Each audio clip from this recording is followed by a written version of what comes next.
హల్లెలూయా. పాటల పుస్తకం నుండి 14వ పాట. అన్ని నామముల కన్నా పై నామము.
జీవన మహిమను చెల్లించుము ఒక కీర్తన పాడెదము జీవన మహిమను చెల్లించుము ఒక కీర్తన పాడెదము ధ్వజమును పైకెత్తి కలతో స్వదానము చేయుదము ధ్వజమును పైకెత్తి కలతో స్వదానము చేయుదము జయము జయ జయము సాకాంక్షితు జయం జయము జయము జయ జయము సాకాంక్షితు జయం జయము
చక్కని పాట పాడి దేవుని నామమును మహింపరిచినటువంటి మెన్ ఫెలోషిప్ వారికి ప్రత్యేకమైన వందనాలు. ఈ యొక్క సమయం చాలా తక్కువగా ఉన్నది కనుక కార్యక్రమంలోనికి త్వరగా మనం ముందుకు వెళ్ళడానికి ప్రయత్నం చేస్తాం.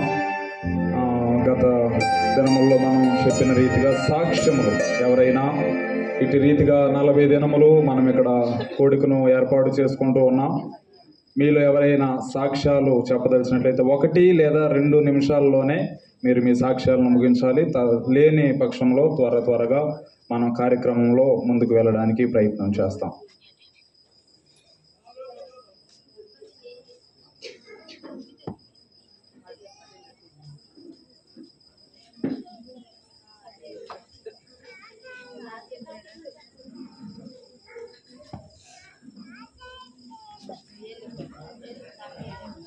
దయచేసి గమనించండి, సమయ పాలన అనేది మనం మ్యాక్సిమం ట్రై చేస్తూ ఉన్నాం. 1 లేదా 2 నిమిషాల్లో.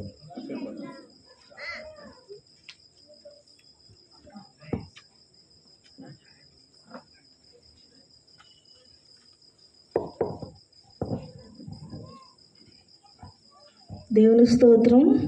హల్లెలూయా హల్లెలూయా.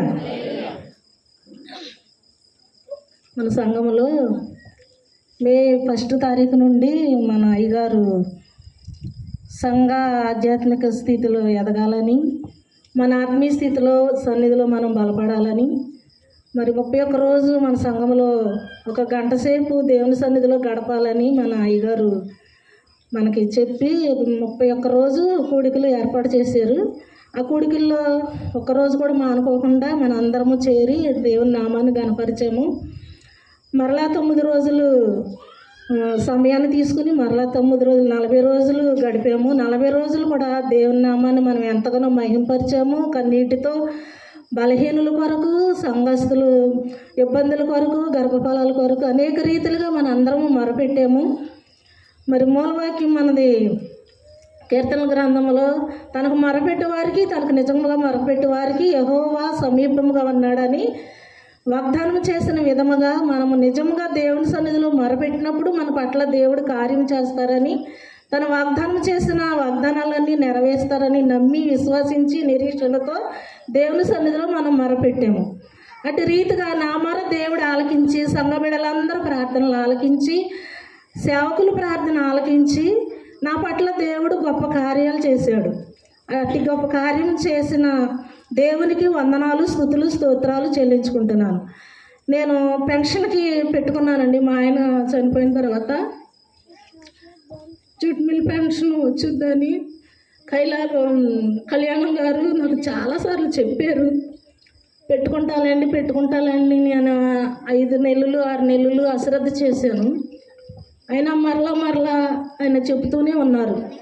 సర్లే ఒకసారి వెళ్ళి తను కలుసుకుని మాట్లాడదామని తానే నన్ను మా రాజేష్ని రండి నేను అక్కడ ఉంటానంటే వెళ్ళి కాగితాలు రాసే అబ్బాయి దగ్గరికి వెళ్ళి మాట్లాడితే ఆయన కాగితాలు పూర్తి చేసి పంపించాడు. 1.5 సంవత్సరం అయిందండి. ఇంకా రాదేమోలే అనుకున్నాం. రాజమండ్రి వెళ్ళమన్నాడు ఆయన. రాజమండ్రి వెళ్ళమంటే నేను వెళ్ళలేనండి, అంత దూరం నేను ప్రయాణం చేయలేను, నేను బలహీనరాలని చెప్పినప్పుడు మొన్న 10 రోజుల క్రితం కూడా రాజమండ్రి వెళ్తే పని అవుద్దమ్మా లేకపోతే అవ్వదానంటే సరేలే అయితే అయింది లేకపోతే లేదులేండి నేను మామూలుగా ఉన్నాను. ఆ 2వ రోజునే కళ్యాణం గారు వచ్చి అమ్మ నీకు పెన్షన్ ఆర్డర్ అయ్యింది పెదవికి రమ్మన్నారని వచ్చి చెప్పాడండి. నేను ఆ 2వ రోజునే పెదవికి వెళ్ళినప్పుడు నాకు పెన్షన్ ఆర్డర్ అయ్యిందండి. దేవుని సన్నిధిలో నేను చేసిన ప్రార్థన, సంఘ బిడ్డలు చేసిన ప్రార్థన, సేవకుని ప్రార్థన ఆలకించి దేవుడు నా పట్ల నా జీవనోపాధి కొరకు నా పట్ల ఆయన కృప చూపించి మేలు చేశాడండి, ఉపకారం చేశాడు. అందుని బట్టి నేను కృతజ్ఞతాస్తుతులు చెల్లించుకుంటున్నా. అలాగనే నా కుమారుడి పట్ల కూడా దేవుడు, మేము గత కాలంలో ఎంతో నలిగిపోయాము, ఇబ్బందులు పడ్డాము, మానసికంగా చితికిపోయాము. మరి దేవుని పాదాల దగ్గర నేను ప్రతిదినము కన్నీరు కార్చి దేవుని సన్నిధిని మొరపెట్టాను. ప్రభువా నా బిడ్డల జీవితాలు సరిచేయను ఆయన నీ చిత్తానికి అప్పగించుకుంటున్నానని ప్రతి దినము నేను ఆయన సన్నిధిలో మొరపెట్టుకున్నాను. సేవకులు ప్రార్థించారు, సంఘమందరూ ప్రార్థించారండి. మరి నాయన మరి నీ చిత్తమే నా బిడ్డల పట్ల నెరవేర్చు అని, నేను మరణాన్ని రుచి చూడకముందే నా బిడ్డల జీవితాన్ని స్థిరపరచమని నేను ఎంతగానో మొరపెట్టుకున్నానండి. మరి మొన్న శుక్రవారం మాకు వాళ్ళు వచ్చిందండి. వస్తే మమ్మల్ని చాలా ఇబ్బంది పెట్టావు కదా, మరి పెద్దలను తీసుకురా మాట్లాడి అప్పుడు మరలా ఎప్పుడు ఇంకెలా చేయనని నువ్వు అడమ్మడికి చేసినప్పుడు మీరిద్దరు శుభ్రంగా ఉంటారు కదా నేను చెప్పినప్పుడు ఆమె వెళ్ళిపోయి మరలా మంగళవారం పెద్దలను తీసుకొస్తానందండి.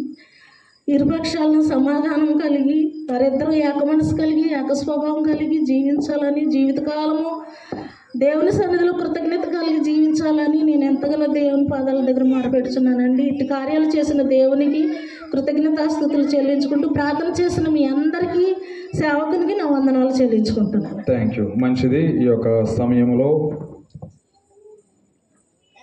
దేవుడు ఇటు రీతిగా మన కుటుంబాల్లో కార్యములు జరిగిస్తూ ఉన్నారు. చెప్పాలి అంటే మనమందరము చెప్పడానికి అనేకమైన సాక్ష్యములు మనకు కలవు. అయినప్పటికీ సమయ పాలన ద్వారా కొన్ని సాక్ష్యముల తర్వాత మనము వాక్య ధ్యానంలోకి వెళ్తాం. దేవుని నామానికి వందనాలు. ఈ అవకాశం ఇచ్చిన పాస్టర్ గారికి నా వందనాలండి. కూడి వచ్చిన మీ అందరికీ నా వందనాలు చెల్లించుకుంటున్నాను. గత కొద్ది కాలంలో మా అమ్మగారు చిన్నంలిల్లి పుష్పం గారు చాలా బలహీనపడ్డారు. అన్ఎక్స్పెక్టెడ్గా తన లైఫ్లో అలాగవుతారు అని మేము ఎప్పుడూ ఊహించలేదు. ఇక్కడున్న కాలమంతయు అందరం సంతోషంగా ఉన్నాము.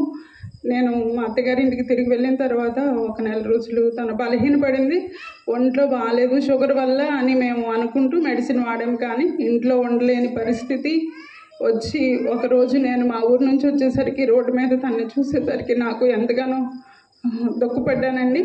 కానీ ప్రార్థన చేశాము. నేను ఒక మనసులో ప్రార్థన చేసుకుంటూ అనుకున్నాను, నా తల్లి ఇంట్లో ఉండి భోంచేస్తూ ప్రశాంతంగా ఇంట్లో ఉంటే చాలు, ఏమి చేయక్కర్లేదు, మాతో పాటు మరికొన్ని సంవత్సరాలు అలాగ బ్రతికి ఉంటే చాలు భగవంతుడని మేము ప్రార్థన చేసుకున్నాము. పాస్టర్ గారు కూడా ప్రార్థన చేశారు. సంఘమంతయు 60 రోజుల ప్రార్థన 40 రోజుల ప్రార్థన నా తల్లిని జ్ఞాపకం చేసుకుని ప్రార్థన చేసినందుకు నా తల్లి ఈరోజు ఇంట్లో ఉంటుంది, ఆరోగ్యంగా ఉంది, కొంచెం బలహీనంగా ఉంది. ఆవిడ బలహీనత కంప్లీట్గా తగ్గి సంపూర్ణ స్వస్థతతో మన మధ్య ఉండాలని మీరు అందరూ ప్రార్థన చేయండి. మేము అనుకున్న దానికన్నా మేము చాలా కంగారు పడ్డాం. ఇక మా తల్లి మాకు ఉండదేమో అన్నంత స్థితిలో చాలా వేదన పడ్డాము. కానీ ఒక్క 10 రోజుల్లో హాస్పిటల్లో తీసుకున్న ట్రీట్మెంట్ వల్ల, మీ అందరు చేసిన ప్రార్థన వల్ల నా తల్లికి స్వస్థత కలిగి ఈరోజు మన మధ్యన ఉండడానికి భగవంతుడు మరి ఒక అవకాశాన్ని దయచేశాడు. అందుని బట్టి దేవునికి కోటాను కృతజ్ఞతాస్తుతులు. ప్రార్థన చేసిన పాస్టర్ గారికి మీ అందరికీ నా వందనాలు చెల్లించుకుంటున్నాను. ఈ చిన్న సాక్ష్యం దేవుడు దీవించును గాక. Thank you. మంచిది. ఈ యొక్క సమయంలో చెప్తారండి.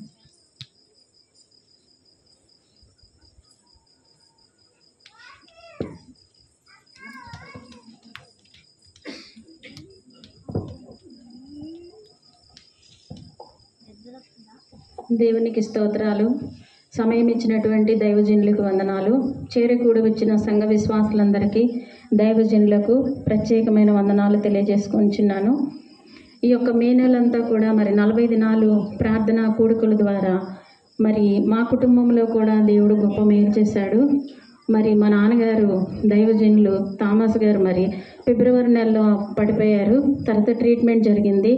కానీ 40 రోజుల నుంచి ప్రార్థన తర్వాత ఆయనలో చాలా ఇప్పుడు ఆ పైన కూర్చొని వింటున్నారండి, ఆ పైన ఉన్నారండి, చాలా చక్కగా తేలిగ్గా తిరుగుతున్నారు. కాకపోతే అమ్మ సహాయం కావాలి కాబట్టి మేము ఆయనలో దినదినము కూడా మరి ఆరోగ్య విషయంలో మెరుగుపడుతున్నారు. బాగానే ఉందన్నారు. ఇప్పుడే ఆ డాక్టర్ గారు వచ్చి, రత్న గారు హైదరాబాదు డాక్టర్ గారు వచ్చి చూసి వెళ్ళారు. అంతా బాగుందక్క, మీరేం వర్రీ అవ్వద్దు. నాన్నగారికి ప్రజెంట్ ఏం వాడుతున్నారు అవి మెడిసిన్స్ వాడుతూ ఫిజియోథెరపీ చేస్తే చక్కగా లేచి తిరుగుతారని ఈరోజే ఆయన కూడా వచ్చి చూసి వెళ్ళారు. దేవుని నామానికి స్తోత్రాలు. ఈ యొక్క ప్రార్థనల ద్వారా మా కుటుంబంలో ఈ యొక్క మరి మా తండ్రి గారు మాకు మూలస్తంభమైనట్టు మా నాన్నగారు లేచి తిరిగారు. కాకపోతే బాధ అంతా కూడా మా తల్లి విషయంలో మరి ఇట్లాంటి ప్రార్థనా కూడికలు మిస్ అవుతున్నాం అని అమ్మ చాలా బాధపడుతుంది, మానసికంగా కృంగిపోతుంది. ఆయనకి పరిచర్య చేయడానికి ఒక చిన్న బిడ్డలాగా చాలా యాతన పడుతుంది. ఆ విషయంలో మీరు అందరూ ప్రార్థన చేయండి.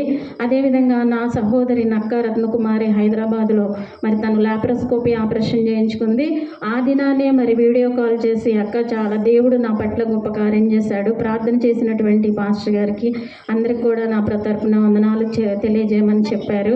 అదేవిధంగా ఈ యొక్క అనుదిన ఈ 40 దినాలు మరి సంఘంలో జరుగుతున్న ఈ ప్రార్థనల ద్వారా మరి ఎంతో గొప్పగా మరి మన కుటుంబాలు దీవించబడడానికి మరి అనేక సంఘాల్లో ఇటువంటి కూడికలు జరుగుతున్నాయి. కానీ మన సంఘానికి కూడా దైవజనులకు ఇచ్చినటువంటి ప్రేరేపణ బట్టి నేను ఎంతో మరి దైవజన్య విషయంలో ఘనంగా మరి చెప్పగలను. కాబట్టి మనమందరం కూడా మరి ఈ కూడికలో వచ్చిన వారు మనం కూడా 2 నిమిషాలు మరి అయ్యగారి విషయంలో ప్రార్థన చేయాలి. ఎంతో బలహీనంగా ఉన్నారు కాబట్టి ఆయన విషయంలో వచ్చింది కూడా అది ఒక శోధనే. మరి 40 దినాలు మరి దేవుడు ఉపవాసం ఉండి ప్రార్థించినప్పుడు మరి అపవాది ఆయన దగ్గరకు వచ్చి శోధించింది. కాకపోతే మరి బలంగా దైవజనులు వాడబడుచున్నారు కాబట్టి ఎక్కడైతే బలమైన సేవ జరుగుద్దో పక్కనే పొంచి ఉండే అపవాది ఏ విధంగా దాన్ని నాశనం చేయాలని చూస్తుంది. మనమందరం కూడా ఏక మనసు కలిగి మరి ఆయన గురించి మనం ఈ దినము ప్రత్యేకంగా ప్రార్థన చేయాలని మనవి చేసుకుంటూ నా సాక్ష్యాన్ని ముగిస్తున్నాను. ఈ కొద్ది సాక్ష్యం దేవుడు దీవించి ఆశీర్వదించును గాక. ఆమేన్.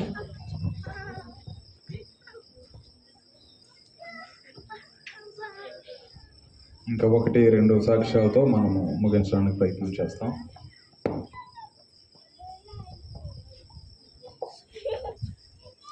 దేవుని నామమునకు మహిమ కలుగును గాక. చేరి వచ్చిన మీ అందరికీ నా హృదయపూర్వక వందనాలు తెలియజేస్తూ ఉన్నాం. ఈ 40 రోజులు ప్రార్థనా కూటాలను దేవుడు చాలా దిగ్విజయంగా జరిగించారు. అయితే 2-3 వారాల క్రితంగా నా కుమారుడికి చాలా జ్వరంతో బాధపడుతూ ఉన్నారు. జ్వరంతో బాధపడుతున్న సమయంలో ఏం పర్వాలేదు నాకు బాగానే ఉందని చెప్తూ ఉన్నారు. 1 వారం 10 రోజులు దాటిన తర్వాత బ్లడ్ టెస్ట్ చేస్తే డెంగ్యూ జ్వరం అని చెప్పారు. జ్వరం వచ్చిన దగ్గర నుండి చాలా బలహీనమైపోయారు. 1-2 రోజులైతే ఇంట్లో మందిరంలో వాక్యం చెప్తున్నారు, ఇంట్లోకి వచ్చేసరికి చాలా బలహీనమైపోతున్నారు. బలహీనతను చూచి ప్రార్థించి, ప్రభువా నిజంగా గొప్ప దేవుడు నా బిడ్డను బలంగా వాడుకుంటున్నారు, నిజమే అపవాది పొంచి ఉంటున్నాడు, కానీ నా బిడ్డని పనికి మాత్రం ఎనిదీయటం లేదని నేను ప్రార్థించుకుంటూ ఉన్న సమయంలో నాకు ఒక వాక్యం గుర్తొచ్చింది.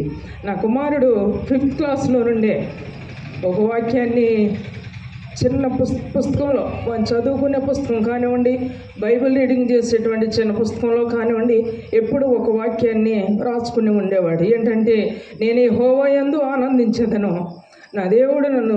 నా దేవుడు దేశం యొక్క ఉన్నత స్థలంలో నిలబెడతాడు అనేటువంటి వాక్యం ఎప్పుడు వాడి పుస్తకాల్లో ఉండేది.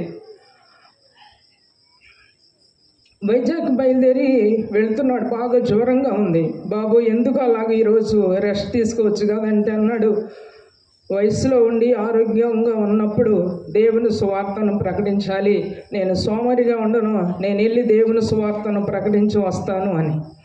నిజమేననుకుని నిజమే దేవుడు బలంగా వాడుకుంటున్నాడు అని ప్రార్థించాం.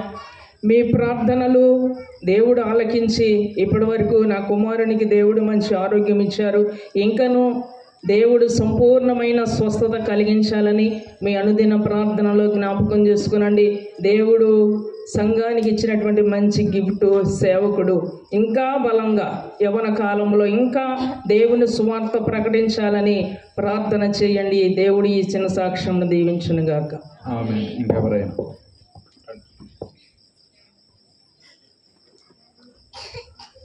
చివరి సాక్ష్యం ఇది. తర్వాత మనం కార్యక్రమంలోకి వెళ్తాం.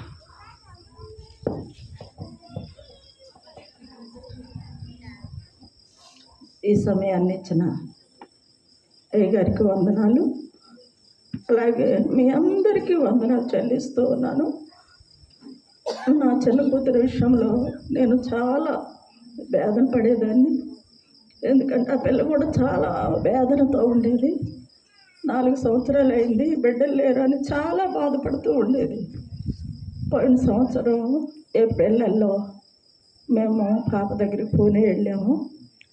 అక్కడ ప్రార్థన చేస్తూ తన ఇల్లంత విషయంలో తన రూములన్నింటిలో నేను ప్రార్థన చేసి దేవుని నామంలో ప్రార్థన చేశాను.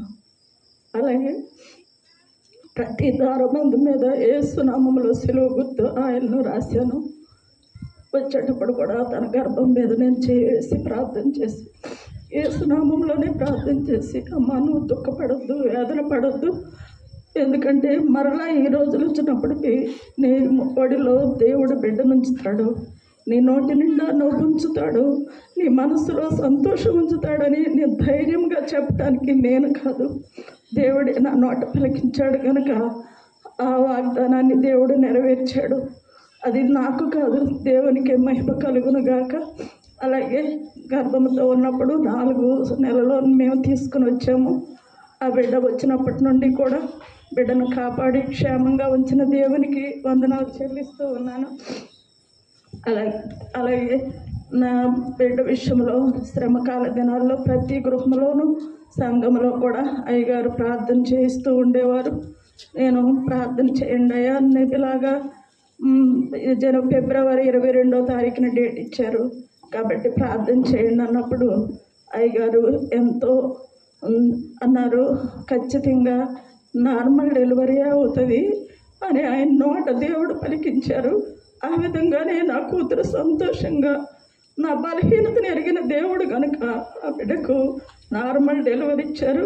అయ్యగారు ప్రార్థన చేస్తూ ప్రతి ఒక్కరు మీ అందరి ప్రార్థనలో కూడా జ్ఞాపకం ఉంచుకున్నారు కనుక దేవుడు ఆ విధమైన స్థితి కుమార్తెకు నా మాకును దయచేశాడని నేను నమ్ముతున్నాను. అలాగే బిడ్డ విషయంలో కూడా పుట్టినప్పుడు ర్యాషెస్ వచ్చేసి చాలా బలహీనపడినప్పుడు గృహ దర్శనానికి వచ్చారు అయ్యగారు. ఆయన చూసి మేము నా బిడ్డ నేను ఎంతో ఏడ్చాము. ఆ చిన్న బిడ్డను తీసుకుని చేతుల్లోకి ఎంతగానో ప్రార్థన చేసి దేవుడు సంతోషంతో మరలా మీరు వచ్చి సాక్ష్యం చెప్తారు, దేవుని సన్నిధిలో బిడ్డ క్షేమంగా ఉంటుంది, మీరు భయపడొద్దు అని ప్రార్థన చేసి వచ్చారు. అలాగే బిడ్డ కూడా దేవుని ప్రార్థన సేవకుని ప్రార్థన మీ అందరి ప్రార్థనల వల్ల బిడ్డ కోరుకుంది, చక్కగా ఆరోగ్యంగా ఉంది, క్షేమంగా ఉంది. నేను సాక్ష్యం చెప్తానని నేను చాలా నిర్లక్ష్యం చేస్తున్నాను కాబట్టి ఆ బిడ్డకి ఏదో ఒకటి వస్తుంది అని నేను ధైర్యం చేసేసాను. నేను ఈ విధంగా సాక్ష్యం చెప్పడానికి వచ్చాను కనుక ఈ విధంగా ప్రార్థన నెరవేర్పులు ఈ సంఘములో చక్కగా నెరవేరుస్తూ ఉన్న దేవునికి మహిమ కలుగును గాక. అలాగే సేవకులు ఇలాంటి సేవకులు మన సంఘానికి వచ్చి ఈ విధముగా ఆత్మీయంగా బలపరుస్తూ సంఘ అభివృద్ధి కొరకు ఐక్యత కొరకు ఈ విధమైన కూడికలను నెరవేరుస్తూ ఉన్నాం. మనం మన సంఘస్థులు అందరం కూడా ఎంతో అదృష్టవంతులు అనే చెప్పాలి. ఇంత అభివృద్ధి కొరకు ఈ విధముగా జరుగుతున్న ప్రార్థనను బట్టి దేవునికే మహిమ కలుగును గాక. అలాగే సేవకుని కొరకు కూడా మనందరం కూడా ప్రార్థన చేయాలని ప్రతి అనుదిన ప్రార్థనలో కూడా ఆయన జ్ఞాపకం చేసుకుంటూ ఉన్నాము. ఆయన కూడా బలహీనంగా ఉన్నారు కనుక ఆయన కోసం కూడా ప్రార్థన చేస్తూ ఉన్నాము. అలాగే ఈ చిన్న సాక్ష్యాన్ని దేవుడు ఈ విధముగా మా బిడ్డల పక్షాన్ని మా పక్షాన్ని నెరవేర్చినందుకు, ఈ విధమైన సంతోషాన్ని ఆరోగ్యాన్ని ఇచ్చినందుకు వందనాలు. నేను అడిగినవి కూడా దేవుడు నా కుటుంబంలో, నా ఎడల, మా బిడ్డల ఎడల ఎన్నో చేశారు. అవి నేను చెప్పడానికి కూడా సరిపోను. ఎన్నెన్నో చేసిన దేవుడు, ఆ ప్రతికూల విషయాలను కూడా అనుకూలపరిచిన దేవుడు. కానీ ఒకే ఒక విషయంలో జాప్యము ఎందుకో తెలియదు. నా కుమారుడు కోసం నేను ఎంతగా ప్రతిరోజు నేను కన్నీరు కారుస్తున్నాను. నా కన్నీరు విషయంలో దేవుడు జవాబు మరి ఎప్పటికో నాకైతే తెలియదు. నేను కూడా మిమ్మల్ని చేతులెత్తి నమస్కరించి, సంఘములో నా కుమారుడు కొరకు పతనమైపోయాడు. దేవుని సంఘానికి, వాక్యానికి కొరకు దూరం అయిపోయాడు. నశించుచున్న దాన్ని వెతికి రక్షించడానికి వచ్చావు కదా తండ్రి. నా కుమారుడిని రక్షించని ప్రతిదినం ఆయన కుమారుడి విషయంలో కన్నీరు కారుస్తూనే ఉన్నాను. కనుక కుమారుడు కొరకు, నా కుమారుడు రక్షణ కొరకు మీరు అందరూ ప్రార్థించమని, సేవకును కూడా ప్రార్థించమని నేను మరీ ప్రార్థించి మీ అందరికీ నమస్కరించి వేడుకుంటున్నాను. ఈ చిన్న సాక్ష్యాన్ని దేవుడుకే మహిమ ఘనత కలుగునుగాక. ఆమేన్. Thank you. మంచిది. ఈ యొక్క సమయంలో ఇప్పటి వరకు చక్కని సాక్ష్యాలు మనం విన్నాం. సంఘంలో ఇంకా సాక్ష్యములు చెప్పేవారు చాలామంది ఉన్నారు. ఎందుకంటే ఈ 40 రోజుల్లో సుమారుగా 56 ప్రార్థనాంశాల నిమిత్తం మేము ప్రతిదినం ప్రార్థన చేశాం. వాటిల్లో సుమారుగా 40 ప్రార్థనాంశాలకు జవాబులు వచ్చినాయి. విత్ రికార్డ్ ఇక్కడ ఉంది. సో రేపు ఆదివారం మనం దాన్ని తెలియజేస్తాం. వేటికి వచ్చినాయి. ఇంకా కొంతమంది ఉద్యోగాల ప్రయత్నాల్లో ఉన్నారు. వారి నిమిత్తం కూడా మనం ప్రార్థన చేస్తాం. సంఘ ప్రార్థన ఎంతో బలమైనది అని దేవుడు ప్రతి సమయంలో రుజువుపరుస్తూ వస్తూ ఉన్నాడు. ఈరోజు సాక్ష్యం చెప్పమంటే ఉన్నవారందరము సాక్ష్యం చెప్పడానికి దేవుని యొక్క మేలు మన జీవితంలో అనేకములు కలవు. అయినా సమయ పాలనను బట్టి అన్నిటినీ మనం ముందుకు తీసుకువెళ్ళడం లేదు కనుక అందరము లేచి నిలవబడినట్లయితే చిన్న ప్రార్థన చేసుకొని వాక్య ధ్యానంలోనికి వెళ్తాం. అందరము లేచి నిలవబడి తలలు వంచి కండ్లు మూసి ఈ యొక్క రాత్రికాల సమయంలో సంఘ ఆత్మీయ ఎదుగుదల ప్రార్థన కూడికలలో చివరి రోజులో మనం ఉన్నాం. 40 రోజులు దేవుని సన్నిధిలో నీవెంతగానో అంగలార్చి ప్రార్థన చేసి ఆయన సన్నిధిలో ఎంతగానో నీవు మొరపెట్టి ఉన్నావు. అయితే చివరి దినములలోనికి మనం వస్తూ ఉన్నాం. చివరి రోజు ఆయన నామమును మహిమపరుస్తూ ఉన్నాం. ఆయన మనకు సహాయము చేయగలిగినటువంటి దేవుడు.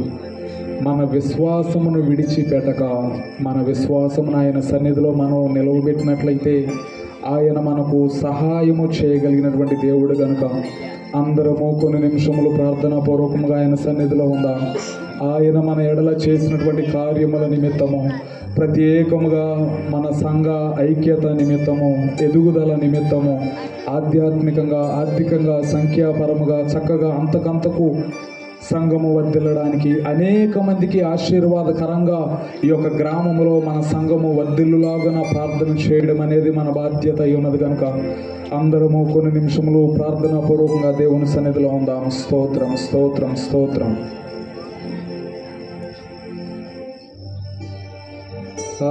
నాధన్యత ఓహో నా భాగ్యము ఏమని వివరింతును,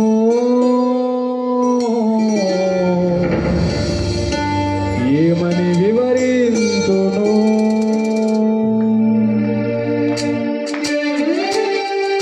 దేవుని సన్నిధిలోనికి ఒక రాత్రికాల సమయంలో ప్రార్థన పూర్వకంగా ఆయన సన్నిధిలో ఆరాధన చేద్దాం.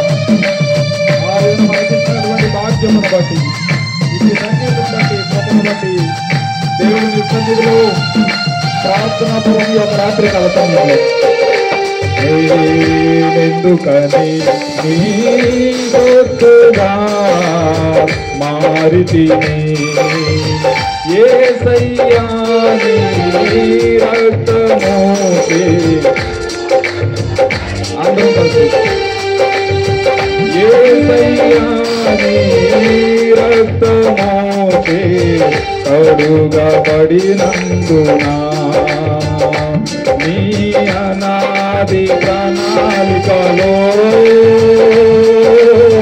హర్షించెను నా హృదయ సీమా నీ అనాది ప్రణాళికలో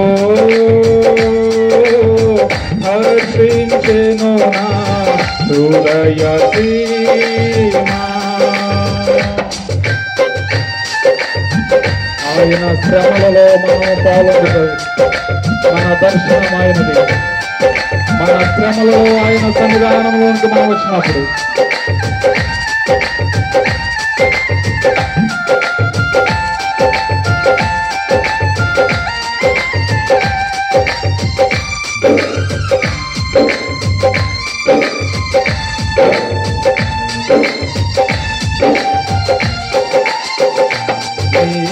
శ్రమలలో పాల్గొందుటయేనా దర్శనమాయనే నా తను వందున శ్రమలు సహించి వారసుడనైతిని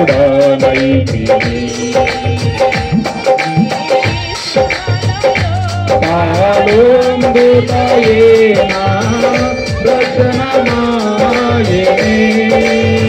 నా తను వందున శ్రమలు సహించి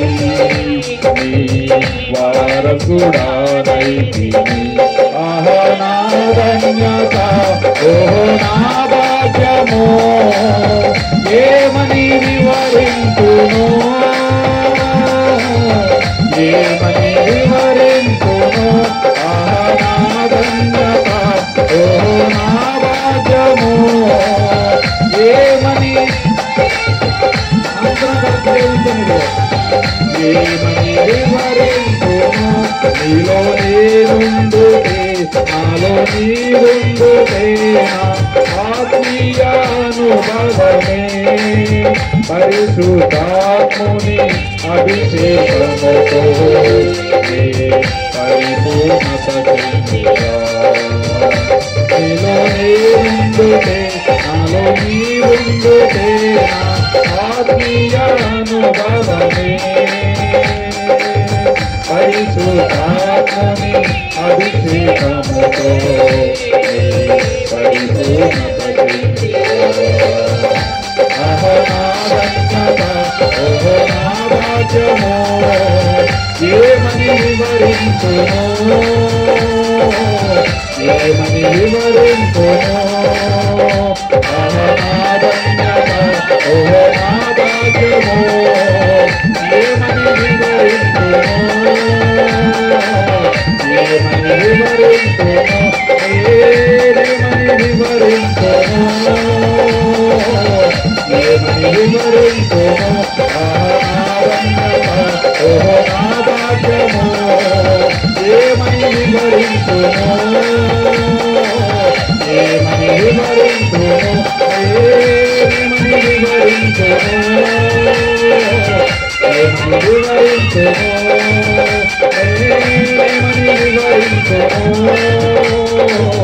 ఏమని వివరింతును ఆరాధన నీకే స్తుతి ఆరాధన నీకే ఆరాధన నీకే స్తుతి ఆరాధన నీకే ఆరాధన స్తుతి ఆరాధన ఆరాధన స్తుతి ఆరాధన ఆరాధన స్తుతి ఆరాధన ఆరాధన స్తుతి ఆరాధన ఆరాధన నీకే స్తుతి ఆరాధన నీకే ఆరాధన నీకే స్తుతి ఆరాధన నీకే ఆరాధన నీకే స్తుతి రాత్రికాల సమయంలో ఆయన మనల్ని దర్శించబోతున్నాడు కనుక ఈ యొక్క రాత్రికాల సమయంలో దేని నిమిత్తమైతే ఆయన సన్నిధానంలో నీవు వచ్చి ఉన్నావో విజయీకుల పరిశుద్ధాత్మ సత్యాలతో ఆయన మన మధ్యలో సహాయం చేస్తున్నాడు కనుక ఎటువంటి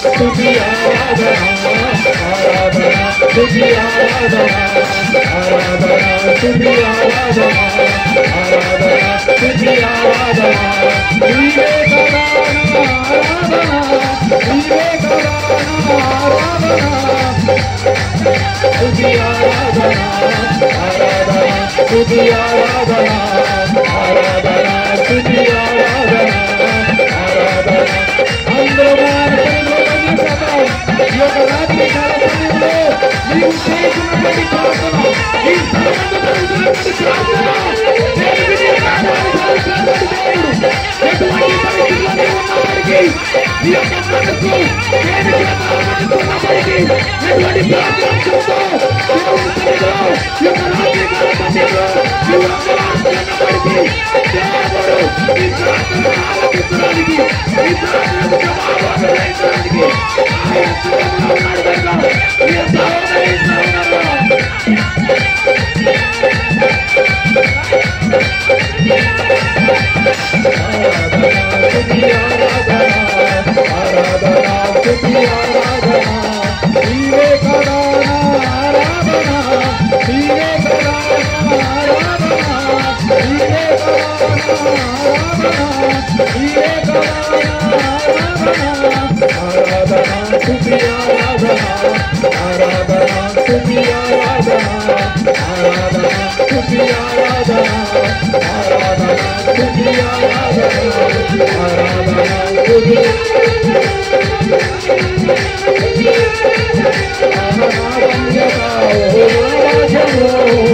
ఏమని వివరించును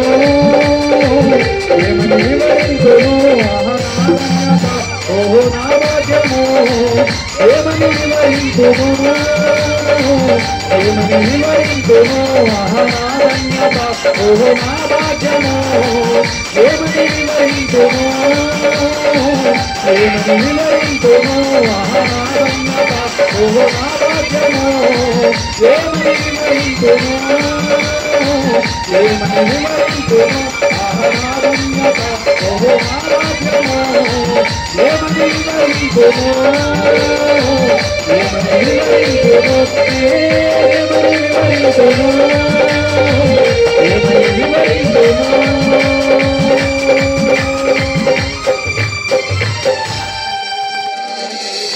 అహనాదన్యత ఓహో నా భాగ్యమో ఏమని వివరింతును ఏమని వివరింతును నేనేమని వర్ణింతును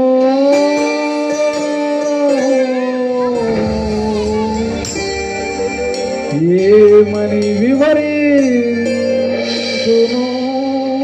కృప కలిగిన మా దేవా దయ కలిగిన రాజా మీ సన్నిధానమందు మేము చేరి ఈ యొక్క రాత్రికాల సమయంలో సంఘ ఆత్మీయ ఎదుగుదల ప్రార్థన కూడికలలో 40వ రోజులోనికి మీరు మమ్మను ప్రవేశపెట్టిన విధానమును బట్టి మీకు వందనాలు. మీరు మా ఎడల చూపుతున్నటువంటి కృపను బట్టి మీకు వందనాలు చెల్లిస్తూ ఉన్నాం. మీరు మా ఎడల చేస్తున్నటువంటి కార్యములను బట్టి మీకు వందనాలయ్యా. సంఘమంతయు మేము కూడి ప్రార్థిస్తూ ఉండగా ఈ 40 దినములు మీ సన్నిధానములో మేము సలిపిన ప్రతి ప్రార్థనకు మీరు జవాబు అనుగ్రహించమని ప్రార్థిస్తూ ఉన్నాం. మీరే సహాయము చేయువాడవు ప్రభువా, కృపను చూపువాడవు, మా పక్షమున తండ్రి మమ్మను ధైర్యపరచువాడవై ఉన్నావు నాయన. మీ సన్నిధానమందు యొక్క రాత్రి కాల సమయంలో మేము చేరి ప్రార్థిస్తూ ఉండగా ఈ సన్నిధానమందు జరుగుతున్నటువంటి ప్రతి ప్రార్థనకు యేసు నామంలో మీరు జవాబు అనుగ్రహించమని ప్రార్థిస్తూ ఉన్నాం. మీ సహాయమును కృపను మాకు తోడుగా ఉంచండి. మా సంఘంలో ఐక్యతను మీరు కలిగించమని ప్రార్థిస్తూ ఉన్నాం. వ్యతిరేకంగా పోరాడుతున్నటువంటి ప్రతి దురాత్మను యేసు నామములో గద్దిస్తూ ఉన్నాం ప్రభువా. మా సంఘములో సంఘ బిడ్డలు ఎవరైతే అనారోగ్యంతో బాధపడుతూ ఉన్నారో వారికి సంపూర్ణమైనటువంటి ఆరోగ్యమును మీరు కలిగించండి. ఉద్యోగముల కోసం ఎదురు చూస్తున్నటువంటి వారికి ఉద్యోగమును కలిగించండి. గృహములు నిర్మించుకుంటున్న వారికి ప్రభు సమృద్ధిని మీరు కలుగు చేయండి. మీ సన్నిధానంలో కారుతున్నటువంటి ప్రతి కన్నీటిని ఆనంద బాష్పములుగా మీరు తయారు చేయండి. మీ సన్నిధానంలో మీరు సహాయం చేయు దేవుడు. మీ ఆత్మ ద్వారా మమ్మల్ని సంధించువాడవై ఉన్నావు. మీ సన్నిధానంలో మేము ప్రార్థన చేస్తూ ఉండగా నీ మెలనైన స్వరముతో ఈ యొక్క రాత్రి కాల సమయంలో మీరు మాతో మాట్లాడమని యేసు నామమున అడిగి వేడుకొనుచున్నాము తండ్రి. ఆమేన్. దయచేసి అందరం కూర్చుందాం.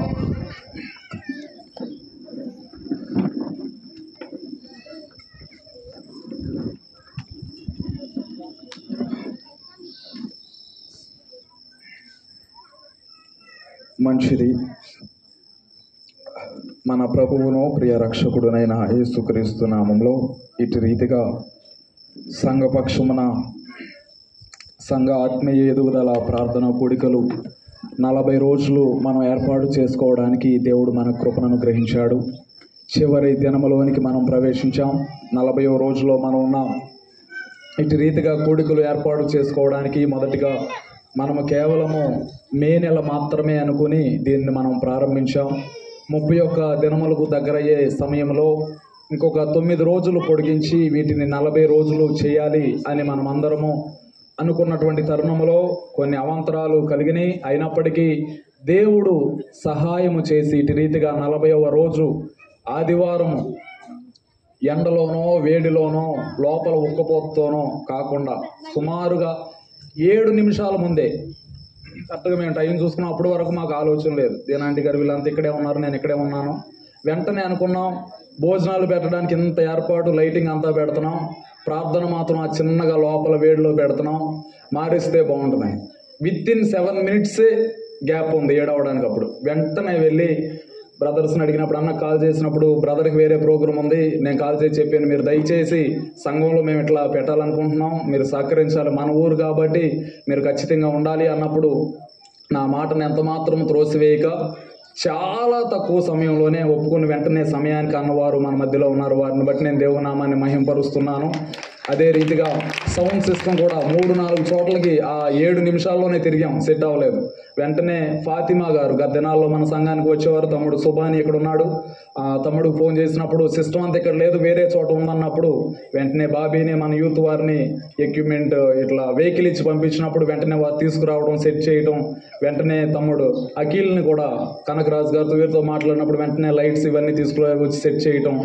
7 నుంచి 7:45 లోపు విత్ ఇన్ 45 minutes యూత్ అందరూ నాతో పాటు ఉన్నారు. వెంటనే చైర్స్ వేయడం, ఇది అరేంజ్ చేయడం చాలా త్వరగా. ఎవరైనా మీటింగులు పెట్టాలంటే పాంప్లెట్స్ వేసి, పోస్టర్స్ వేసి, ప్రార్థనలు చేసి ఎన్నో సిద్ధపాటు ఉంటుంది, ఎంతో సిద్ధపాటు ఉంటుంది. కానీ ఈ ప్రోగ్రాం ఇక్కడ తయారవడానికి విత్ ఇన్ 40 minutesలో జరిగిన ప్రోగ్రాం ఇదంతా. అసలు ఆలోచించడానికి కూడా ఇప్పుడు కూర్చొని మేమే అనుకుంటున్నాం ఈ పాటికి లోపల ఉంటే అయిపోయి మనం భోజనం చేస్తూ ఉండేవాళ్ళమే. అసలు కనీసం నాకు ఇక్కడ జరిగింది ఏంటంటే పెద్దలతో కూడా చెప్పే టైం నాకు అసలు అప్పుడే అనుకున్నాం, వెంటనే చేసాం.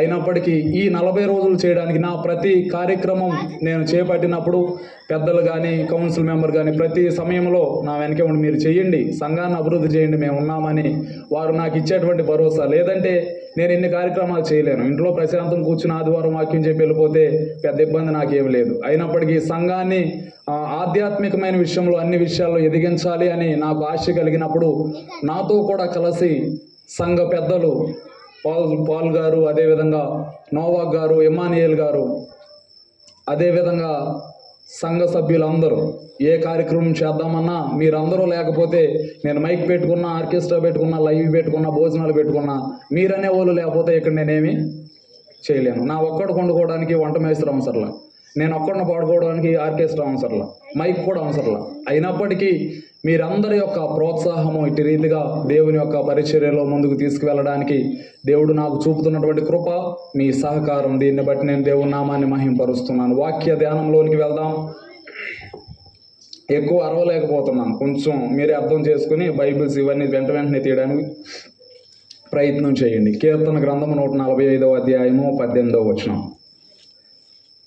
Psalm number 145 verse 18. తనకు మొర్రపెట్టు వారందరికీ, తనకు నిజముగా మొర్రపెట్టు వారందరికీ యెహోవా సమీపముగా ఉన్నాడు. హల్లెలూయా. మన యొక్క అంశము తెలుసా మీకు? మన పాంప్లెట్స్లో కానీ ఈ 40 రోజులు కానీ మీరు గమనించుంటుంటే సుమారుగా దీని మీదే నేను ఒక 30 రోజుల వాక్యం చెప్పా. ఈ ఒక్క వచనం తీసుకొని, తనకు మొర్ర పెట్టువారి అందరికీ. అందరూ చెప్పాలి. ఇంక మీరు కొంచెం యాక్టివ్గా ఉండండి, నేను త్వరగానే ముగించడానికి ప్రయత్నం చేస్తాను. తనకు మొర్ర పెట్టువారి అందరికీ అని చెప్పగానే దానిలోనే విషయం అంతా వచ్చేసింది. ఏంటి అంటే, మనము మొర్ర పెట్టినప్పుడు దేవుడు మనకేం చేస్తాడు?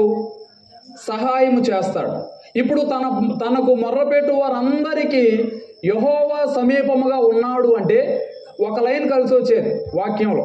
ఎందుకనంటే ఈ నిజముగా అనేటువంటి పదాన్ని ఏర్పాటు చేయడం వల్ల ఆ లైన్ మొత్తం కిందకు వచ్చింది. ఇప్పుడు అంత లైన్ స్పేస్ వేస్ట్ అయినా పర్లేదని ఆ మాటను రాయించాడు అంటే ఆ మాటలో చాలా గొప్ప అర్థమే ఉంటుంది. ఏంటి అంటే, తనకు మొర్రపెట్టు వారందరికీ దేవుడు సహాయం చేస్తాడు, నిజమే. అయితే మొర్రపెట్టు వారందరికీ అని వెంటనే అక్కడ ఆపి ఆయన కంటిన్యూ చేస్తున్నటువంటి మాట ఏంటంటే, తనకు అబద్ధముగా నిజముగా మొర్రపెట్టు వారందరికీ దేవుడు ఎలా ఉన్నాడు? సమీపముగా. ఇప్పుడు దేవుడు సంఘము నుంచి, దేవుడు ఒక కుటుంబము నుంచి, దేవుడు ఒక మనిషి నుంచి నిజంగా ఆశించేది ఏంటి అంటే, మనము మొర్ర పెట్టడం మాత్రమే కాదు, కానీ మనము ఎలా మొర్ర పెట్టాలి అని దేవుని యొక్క ఆశ అంటే నిజముగా మొర్ర పెట్టాలి. అందుకనే యోహాను సువార్తలో మీరు చూస్తే కనిపించేటువంటి ఒక విషయం, ఆయనను ఆరాధించువారు ఆత్మతోనూ సత్యం. ఇప్పుడు సత్యం అన్నా నిజమన్నా ఒకటేనా? అరే నిజం చెప్పరా అంటాం. కొన్నిసార్లు ఇంకా గ్రాంధికమైన భాష వాడాలంటే సత్యం చెబుతున్నావా అంటాం. రెండు ఆల్మోస్ట్ సిమిలర్ వర్డ్సే. అనగా నిజముగా మొర్ర పెట్టాలి అంటే ఇప్పుడు ఊరికే మొర్ర పెట్టే వాళ్ళు కూడా ఉన్నారా లేరా? ఇప్పుడు నిజంగా చెయ్యి అంటే నిజంగా కాకుండా అబద్ధంగా చేసే వాళ్ళు కూడా ఉంటారుగా, ఉంటారా లేదండి? నిద్రపోకుండా డ్రైవింగ్ చేయరా అంటే దాని ఉద్దేశం నిద్రపోయి డ్రైవింగ్ చేసే వాళ్ళు ఉన్నారనేగా, అవునా? చెడిపోవద్దు అంటే దాని ఉద్దేశం ఆల్రెడీ చెడిపోయిన వాళ్ళు ఉన్నారనేగా. ఇప్పుడు నిజంగా మొర్ర పెట్టమంటున్నాడంటే నిజంగా మొర్ర పెట్టని వారు ఉన్నట్టేగా, అంతేనా? మీరు నిజంగా మొర్ర పెట్టే వాళ్ళేనా? మరి ఎందుకు మొర్ర పెట్టిన వాళ్ళగా సైలెంట్గా ఉంటున్నారు? నిజముగా మొర్ర పెట్టడం అంటే దేవుని సన్నిధిలో దేవుడు ఒక మనిషి నుంచి ఆశించేటువంటి ఒక విషయం ఏంటి అంటే, మానవుడు దేవునికి ఎలా మొర్ర పెట్టాలి అంటే నిజముగా మొర్ర పెట్టాలి. ఎప్పుడైతే మనము నిజముగా దేవునికి మొర్ర పెడతామో దేవుడు మనకు ఎలా ఉంటాడు అంటే సమీపముగా ఉంటాడు అనేటువంటి విషయాన్ని తెలియచేస్తూ విశ్వాసము కూర్చున్నటువంటి 3 విషయాలు ఈ యొక్క రాత్రి కాల సమయంలో నేను ధ్యానం చేయడానికి ప్రయత్నం చేస్తాను. సువార్తల పాఠ్య భాగము నుండి 4 సువార్తల్లో నుండి ఒక్కొక్క సువార్తలో ఒక్కొక్క విశ్వాసాన్ని మీకు జ్ఞాపకం చేయిస్తూ వెళ్ళడానికి నేను ప్రయత్నం చేస్తాను. మొట్టమొదటిగా మార్కు సువార్త 2వ అధ్యాయము 1వ వచనం నుండి కొన్ని విషయాలు మనము ధ్యానం చేయడానికి ప్రయత్నం చేస్తే అక్కడ కనిపించేటువంటి విషయాలు. Mark chapter 2 verse 1. వచ్చాను.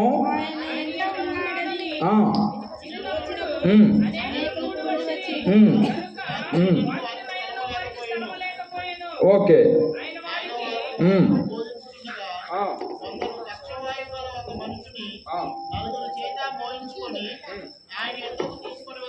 చాలండి. ఇక్కడ మనం చూస్తున్నటువంటి విషయాలు, కొన్ని దినములైన తర్వాత మరలా కపెర్నహూముకి ఎవరు వచ్చారు? యేసు ప్రభు వారు వచ్చారు. ఎక్కడికి వచ్చారు? జాగ్రత్తగా వినాలి. కపెర్నహూముకి ప్రభు అయిన యేసుక్రీస్తు వారు వచ్చినటువంటి సంగతిని వారు వినగానే, కపెర్నహూములోనికి రాగానే ఆయన ఇంట ఉన్నాడు అని ఎంతమంది దేవుని దగ్గరకు వచ్చారంటే చాలా మంది వచ్చారు. వచ్చిన వారంతా ఎక్కడున్నారు? ఎస్, కరెక్ట్గా ఆ పాయింట్స్ మీరు చదవండి. వచ్చిన వారు ఎక్కడున్నారు? అక్కడ ఉన్న చదవండి, బయట లోపల కాదు.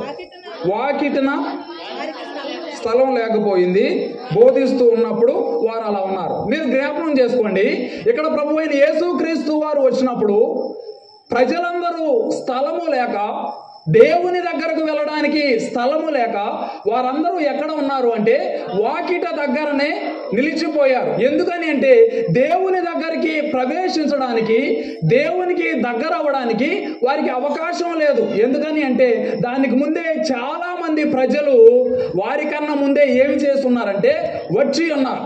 ఇప్పుడు వీరందరూ రావడం ద్వారా లేటుగా వచ్చినటువంటి ప్రజలు ఎవరిని చూడడానికి అవకాశం లేదు అంటే ప్రభు అయిన యేసు క్రీస్తు వారిని చూడడానికి అవకాశం లేదు.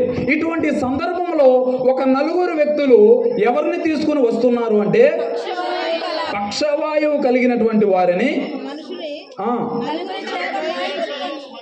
మనుషుని 4 చేత మోయించుకొని ఆయన వద్దకు తీసుకువచ్చారు. చాలా మంది కూడినందున వారు ఆయన వద్దకు చేరలేక ఆయన ఉన్న చోట పైకప్పు విప్పి సందు చేసి పక్షవాయువు గల వానిని పరుపుతోనే దింపిరి. హల్లెలూయా. ఇప్పుడు వచ్చిన వారందరూ ఎక్కడే నిలవబడిపోయి ఉన్నారు? వాకిటనే ఉన్నారు. వారు ఎక్కడికి రాలేకపోతున్నారు అంటే దేవుని దగ్గరికి రాలేకపోతున్నారు. ఇప్పుడు దేవుని దగ్గరికి వారు రాలేకపోవడానికి కలిగినటువంటి కారణాలు ఏంటి అంటే దేవునికి వీరికి మధ్య కొంతమంది ఉన్నారు. వారిని దాటుకుని వీరేం చేయలేకపోతున్నారంటే దేవుని దగ్గరకు రాలేకపోతున్నారు. మేబీ దేవుని దగ్గరికి రావాలి అంటే చాలా మందికి నేను ముందు తాగుతానండి, అది మానిన తరువాతే. ఇప్పుడు దేవుని దగ్గరికి రావడానికి ఈయనకి ఏమంటూ వస్తుంది? మద్యం అడ్డు వస్తుంది. కొంతమంది అమ్మా నువ్వు బాప్తీసం తీసుకోవాలంటే నాలో కొన్ని చిన్న చిన్న పాపాలు ఉన్నాయి, వాటన్నిటినీ ముగించేసుకుని ఎక్కడికి వస్తాను? దేవుని సన్నిధికి. ఇప్పుడు దేవుని దగ్గరికి రావడానికి వీరికి ఏం అడ్డుపడుతుందంటే వారిలో ఉన్నటువంటి చిన్న చిన్న లోపాలు అడ్డుపడుతూ ఉన్నాయి. ఇలా అడ్డుపడే క్రైస్తవ సమాజం మొత్తం ఎక్కడుండిపోయింది అంటే వాకిటనే నిలిచిపోయింది. ఇప్పుడు 4 వ్యక్తులు విశ్వాసము కలిగినటువంటి వారు ఎవరిని తీసుకువస్తున్నారు అంటే పక్షవాయువు కలిగినటువంటి వానిని ఎక్కడికి తీసుకుని వస్తున్నారు? దేవుని వద్దకు తీసుకువస్తున్నప్పుడు వారికి కూడా ఒక అంతరాయం ఏర్పడింది. అది ఏంటి అంటే 4వ వచనం స్టార్టింగ్, చాలా మంది కూడి ఉన్నందున వారు ఎవరి వద్దకు చేరలేకపోతున్నారు?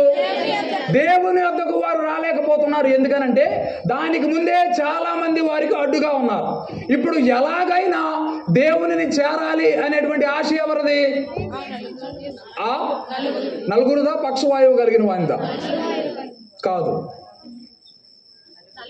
4దే. పక్షవాయువు కలిగిన వానిది అయితే ఆ 4 వదిలేసి వెళ్ళిపోతే లోపలికి వెళ్ళాల్సిన బాధ్యత ఎవరిది? పైన పెంకులు ఎవరు పీగుతారు? పక్షవాయువు కలిగినోడు పీగుతాడా? ఇప్పుడు ఆ బాధ్యత ఎవరు తీసుకున్నారంటే పరిస్థితి అంతా చూస్తున్నాడు. వాకిట నిలవబడిన వారికి ఏమి కనిపించలేదు అంటే దేవునిని చేరుకోవడానికి మార్గం కనపడలేదు. ఇప్పుడు ఈ 4 ఏం కనపడిందంటే ఎట్టి రీతిగా అయినా నేను ఈ యొక్క సమయంలో ఈ పక్షవాయువు కలిగిన వారిని ఎవరికి చూపించాలి? దేవునికి చూపించాలి. ఎట్టి రీతిగా అయినా నా అనారోగ్యాన్ని, నా సమస్యను, నా కష్టాన్ని, నా కుటుంబాన్ని ఈ యొక్క రాత్రికాల సమయంలో ఎవరికి చూపించాలి? దేవునికి చూపించాలి అనేటువంటి ఆశ ఎవరికి ఉందంటే ఈ 4కి ఉంది. ఇప్పుడు వీరిలో మీరు చెప్పండి, ఎవరు మొరపెట్టేవారు? ఎవరు నిజంగా మొరపెట్టేవారు? ఎస్, మిగతా కూడిన వారంతా ఏం చేయడానికి వచ్చారు? దేవుని చూడడానికే వచ్చారు. అయినప్పటికీ ఉన్నటువంటి కొన్ని ఇబ్బందులు వారిని ఏం చేయలేకపోయినాయి అంటే దేవునిని చూడడానికి సహాయము చేయలేకపోయినాయి. కానీ నిజముగా ఎలాగైనా ఈ యొక్క రాత్రి కాల సమయంలో నేను దేవునిని చూచి తీరాలి అని ఎంతమంది వచ్చారు? 4. ఎవరిని తీసుకుని వచ్చారు? పక్షవాయువు కలిగిన వారిని. ఎలాగైనా వారు చేసినటువంటి పైన ఏంటంటే పై కప్పును ఏం చేశారో తెలుసా? ఎక్కి పైకప్పు బీగితే ఎవరన్నా ఊరుకుంటారా? చర్చిది బీగితేనే ఊరుకోరు. మీ ఇంటిది ఒకవేళ ఎవరన్నా పెద్ద పాస్టర్ గారు మీకు ఎట్టగమా అలాంటి చిన్నవాళ్ళు నచ్చరుగా పెద్ద అయిన కారులో వచ్చి 4 డోర్ తీయడానికి, 4 చెప్పులు వేయడానికి, 4 నీళ్ళు ఇవ్వడానికి, ఒకరు బైబిల్ అని తీయడానికి ఉన్నటువంటి అంతమంది అసిస్టెంట్లు ఉన్న వాళ్ళు, బాడీ గార్డులు ఉన్న సేవకుడే వచ్చాడు అనుకోండి మీ ఇంటికి, లోపల కూర్చున్నాడు. ఎలాగైనా ఆ పాస్టర్ గారిని చూడాలని చుట్టుపక్కల వారు ఎవరో వచ్చారు. ఇప్పుడు వారు మీ ఇంటి పైకి ఎక్కి ఆ కప్పు మొత్తం పీకేస్తున్నారు అనుకోండి, స్లాబ్. మీరేం చేస్తారు? పీకే మేము కట్టుకుంటాం, పీకే అంటారా? ఏం చేస్తారు? వెంటనే మీరు ఏం చేస్తారు తెలుసా? గద్దేస్తారే, గుద్దులేదా, కావాలని బయటికి వెళ్ళేటప్పుడు చూసుకో, మా దగ్గర ఏంటి అని చెప్పి మనం ఏం చేస్తాం? గద్దేస్తాం. ఇప్పుడు ఈ నలుగురిని వారు గద్దించుంటారా లేదా? ఇంటి యజమానులు గద్దించుంటారా లేదా? మీ అంత మంచి మనసు వాళ్ళకి లేదులే, గద్దించారు. మీరంటే గద్దించడం తీసేయండి. అంత మంచి మనసు వాళ్ళకి లేదు కాబట్టి ఏం చేస్తుంటారు? గద్దించారు. అయినప్పటికీ వారు ఆగారా? ఎలాగైనా వారి ఉద్దేశం ఏంటంటే ఈ టైంలో దేవుడు ఒకసారి వచ్చి వెళ్ళాడు, మరలా వచ్చాడు అనేటువంటి మాట వారు విన్నారు. ఎలాగైనా ఈ రాత్రి ఈ యొక్క పేషెంట్ని ఎవరికి చూపించాలి? ఇప్పుడు దాకా చూపించాల్సిన వాళ్ళందరూ చూపించేసి ఉంటారు, అయిపోయినాయి ఆశలు. ఇప్పుడు ఎవరికి చూపించాలి? ఇప్పుడు దేవునికి చూపించాలి అనేటువంటి వీరి విశ్వాసం చూడండి. తర్వాత కింద వచనాల్లో 5వ వచనం, యేసు వారి విశ్వాసము చూచి. ఇదే పాయింట్. దేవుడు ఏం చూశాడు? ఇప్పుడు పేషెంట్ని మనం తీసుకొచ్చినప్పుడు డాక్టర్ ఎవరిని చూస్తాడు? నేను గబగబా వెళ్ళి మీలో ఎవరికో బాగాలేదు, నాకే బాగాలేదు, నేను ఏదో కళ్ళు తిరిగి పడిపోయినప్పుడు మీరు నన్ను హాస్పిటల్కి తీసుకెళ్ళారు, డాక్టర్ అని మీరు పిలిచినప్పుడు డాక్టర్ గారు తీసుకొచ్చిన మీ నలుగురిని చూస్తారా? పేషెంట్ అయిన నన్ను చూస్తారా? నన్నేనా? ఇప్పుడు నన్ను పరీక్షిస్తేనే నాలో ఉన్న లోపం ఏంటో ఆయనకు తెలుస్తుంది. ఇప్పుడు ప్రభు అయిన యేసుక్రీస్తు వారు ఎవరిని చూడాలి? పక్షవాయువు కలిగినటువంటి వారిని. కానీ ప్రభు అయిన యేసుక్రీస్తు వారు ఎవరిని చూస్తున్నారు? నలుగురిని చూడడం కాదు, ఆ నలుగురి యొక్క విశ్వాసాన్ని చూచాడు.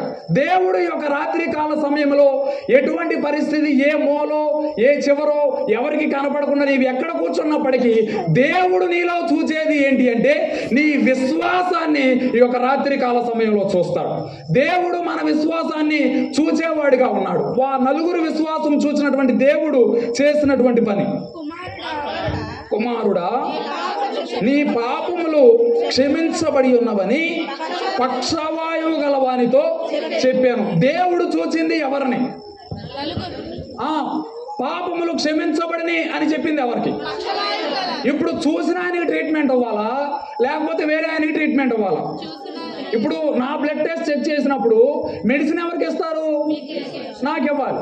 ఇప్పుడు దేవుడు ఎవరి విశ్వాసాన్ని చూశాడు? నలుగురి విశ్వాసాన్ని. ఎవరి పాపాన్ని క్షమించాడు? పక్షవాయువు కలిగినటువంటి పాపాన్ని క్షమించాడు. మీకు అర్థమవుతుందని నేను అనుకుంటున్నాను. దేవుడు వీరి విశ్వాసాన్ని చూచి ఎవరిని క్షమించాడు అంటే పక్షవాయువు కలిగినటువంటి వాని యొక్క పక్షవాతాన్ని. ఫస్ట్ దేవుని సన్నిధికి వచ్చినప్పుడు దేవుని దగ్గర మనం క్షమించబడాలంటే నాకు స్వస్థత కావాలి, నాకు ఆరోగ్యం కావాలి, నాకు స్థలం కావాలి, నాకు ఇల్లు కావాలి, ఈ విశ్వాసం చెప్పమంటే ఎన్ని విశ్వాసం ఉంటుందో మనకి. ఆ విశ్వాసం కాదు. ఇక్కడ వీరి విశ్వాసం ఏంటంటే ఎలాగైనా ఇతన్ని ఎక్కడ చూపించాలి? దేవుని దగ్గర. దేవుడు గమనించింది ఏంటంటే వీడికి పక్షవాతము కన్నా ఇంకా ఇంపార్టెంట్ రోగం ఒకటి ఉంది. ఏంటా రోగం? అయ్యగారు చుట్టూ ఏముంది? సీసాలు, చెట్టు కింద కూర్చునేసే సీసాలే ఉన్నాయి. ఇప్పుడు ఆ సీసాలు చూసిన తర్వాత దేవుడు ఏం చేస్తాడు అంటే ముందు నీకు కావాల్సిన అప్పులు తీర్చడం, ముందు ఆ సీసాలు నువ్వేం చేయాలి? నేను మామూలుగానే చెప్తున్నా, ఇక్కడ వినేవాళ్ళు ఉన్నారని కూడా నాకు తెలుసు.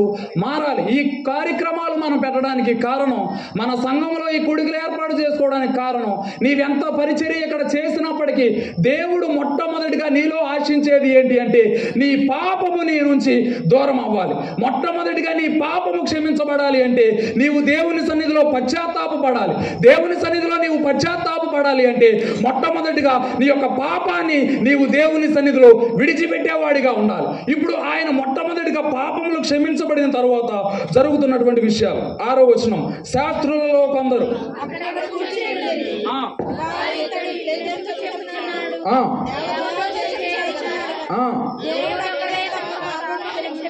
వెంటనే వచ్చేసింది. ఏంటది? పక్కన వాళ్ళకి ఏమొచ్చేసిందంటే అమ్మో ఈయన పాపులర్ అయిపోతున్నాడు ఏంటి, ఇప్పుడు వరకు శాస్త్రులు పరిచయాలు కదా చర్చిలో మెయిన్, ఇప్పుడు ఎవరు వచ్చేసారు? దేవుడు వచ్చేసి క్షమించేస్తున్నాడు ఏంటి అని చెప్పి రివర్స్ అవుతున్నటువంటి సందర్భం. ఇంక కింద వచనాలన్నిటిలో మీరు చూస్తే మనకు కనిపించేటువంటి ఒక విషయం, దేవుడు ఆయనను స్వస్థపరిచింది ఎక్కడో ఒకసారి చదవండి. 11వ వచనం, పక్షవాయువు గలవానిని చూచి నీవు లేచి నీ పరిపు ఎత్తుకొని ఇంటికి పొమ్మని నీతో చెప్పుచున్నాను. నేను 10 రోజుల తర్వాత చదవండి కంటిన్యూషన్. తక్షణమే ఉందా? ఓకే. తక్షణమే వాడు లేచి పరిపెత్తుకొని వారందరి ఎదుట నడిచిపోయాను. వారందరూ విభ్రాంతి నొంది మనం ఇలాంటి కార్యాలు ఎన్నడూ చూడలేదే అని చెప్పుకొని దేవుణ్ణి మహిమపరిచారు. దేవుని నామము ఇక్కడ మహిమపరచబడాలి అంటే కొన్నిసార్లు కార్యములు జరగాలి. ఇక్కడ జరుగుతున్నటువంటి ఒక విషయం, మొట్టమొదటిగా నలుగురు విశ్వాసాన్ని చూచాడు. చూచి పేషెంట్ యొక్క పాపాన్ని తీసేశాడు. ఇప్పుడు మనిషి యొక్క అనారోగ్యం తీసేయడానికి ఎవరిని చూచాడు అంటే ఆయననే చూచాడు. 11వ వచనంలో పక్షవాయువు గల వాణిని ఎవరిని చూశాడు? ఇప్పుడు ఇంతకు ముందు ఎవరిని చూశాడు? విశ్వాసము కలిగిన వారిని చూసి పాపాన్ని క్షమించాడు. ఇప్పుడు రోగాన్ని తొలగించడానికి ఎవరిని చూస్తున్నాడు? ఇప్పుడు పాపము క్షమించబడిన తర్వాత డైరెక్ట్ గా దేవునితో నీకేమైపోయింది అంటే సంబంధం ఏర్పడింది. ఇప్పుడు దేవుడు డైరెక్ట్ గా ఎవరిని చూస్తున్నాడు అంటే పక్షవాయువు కలిగినటువంటి వ్యక్తిని చూస్తున్నాడు. చూస్తూ చెప్పినటువంటి ఒక విషయం ఏంటి అంటే నీ పరుపు మీద పడుకో, పరుపు ఎత్తుకొని ఇంటికి. ఎలా వచ్చాడు దేవుని సన్నిధికి? నలుగురు మోసుకుంటే వచ్చినటువంటి వ్యక్తి నలుగురు విశ్వాసము ద్వారా తన పరుపుని తానే తీసుకుని ఎక్కడికి వెళ్తున్నాడు అంటే ఇంటికి వెళుతున్నాడు. దీనంతటి వలన మహిమ ఎవరికంటే దేవునికే కలిగి ఉన్నది. హల్లెలూయా. మొట్టమొదటిగా నేను జ్ఞాపకం చేస్తున్నటువంటి ఒక విషయం ఏంటి అంటే దేవుడు నలుగురు విశ్వాసాన్ని చూచి ఎవరిని స్వస్థపరిచాడు అంటే వారి ద్వారా వచ్చినటువంటి ఒక వ్యక్తిని స్వస్థపరిచినటువంటి విధానము మనం చూడగలుగుతున్నాం. అదే విధంగా మత్తయి సువార్త 15వ అధ్యాయము 21వ వచనంలో మనం చూసినట్లయితే మాథ్యూ చాప్టర్ 15:21 15వ అధ్యాయము 21వ వచనంలో మనం చూస్తే మనం చూడగలిగినటువంటి విషయం, యేసు అక్కడ నుండి బయలుదేరి తూరు సీదోన్ల ప్రాంతము వెళ్ళగా ఆ ప్రాంతము నుండి కానాను స్త్రీ ఒకటి వచ్చి, ప్రభువా, దావీదు కుమారుడా, నన్ను కరుణింపుము, నా కుమార్తె దెయ్యము పట్టి బహుబాధపడుచున్నదని కేకలు వేస్తేను. హల్లెలూయా. ఇక్కడ తల్లి దేవుని దగ్గరకు వస్తున్నటువంటి ఒక సందర్భం. దేవుడు అటు ప్రయాణిస్తూ ఉండగా దేవుని దగ్గరకు ఎవరు వచ్చారు అంటే తల్లి వచ్చింది. మొట్టమొదటిగా ఆమె అడుగుతున్నటువంటి మాట, ప్రభువా, ఎవరిని కరుణించాలి? అదేనా ఉంది? ఎవరిని కరుణించాలి? ఫస్ట్ నన్ను కరుణించుము అని చెప్పి ఇప్పుడు ఆమె చెప్తున్నటువంటి మాట ఏంటంటే నా కుమార్తె దెయ్యము బట్టి. ఏం దెయ్యం?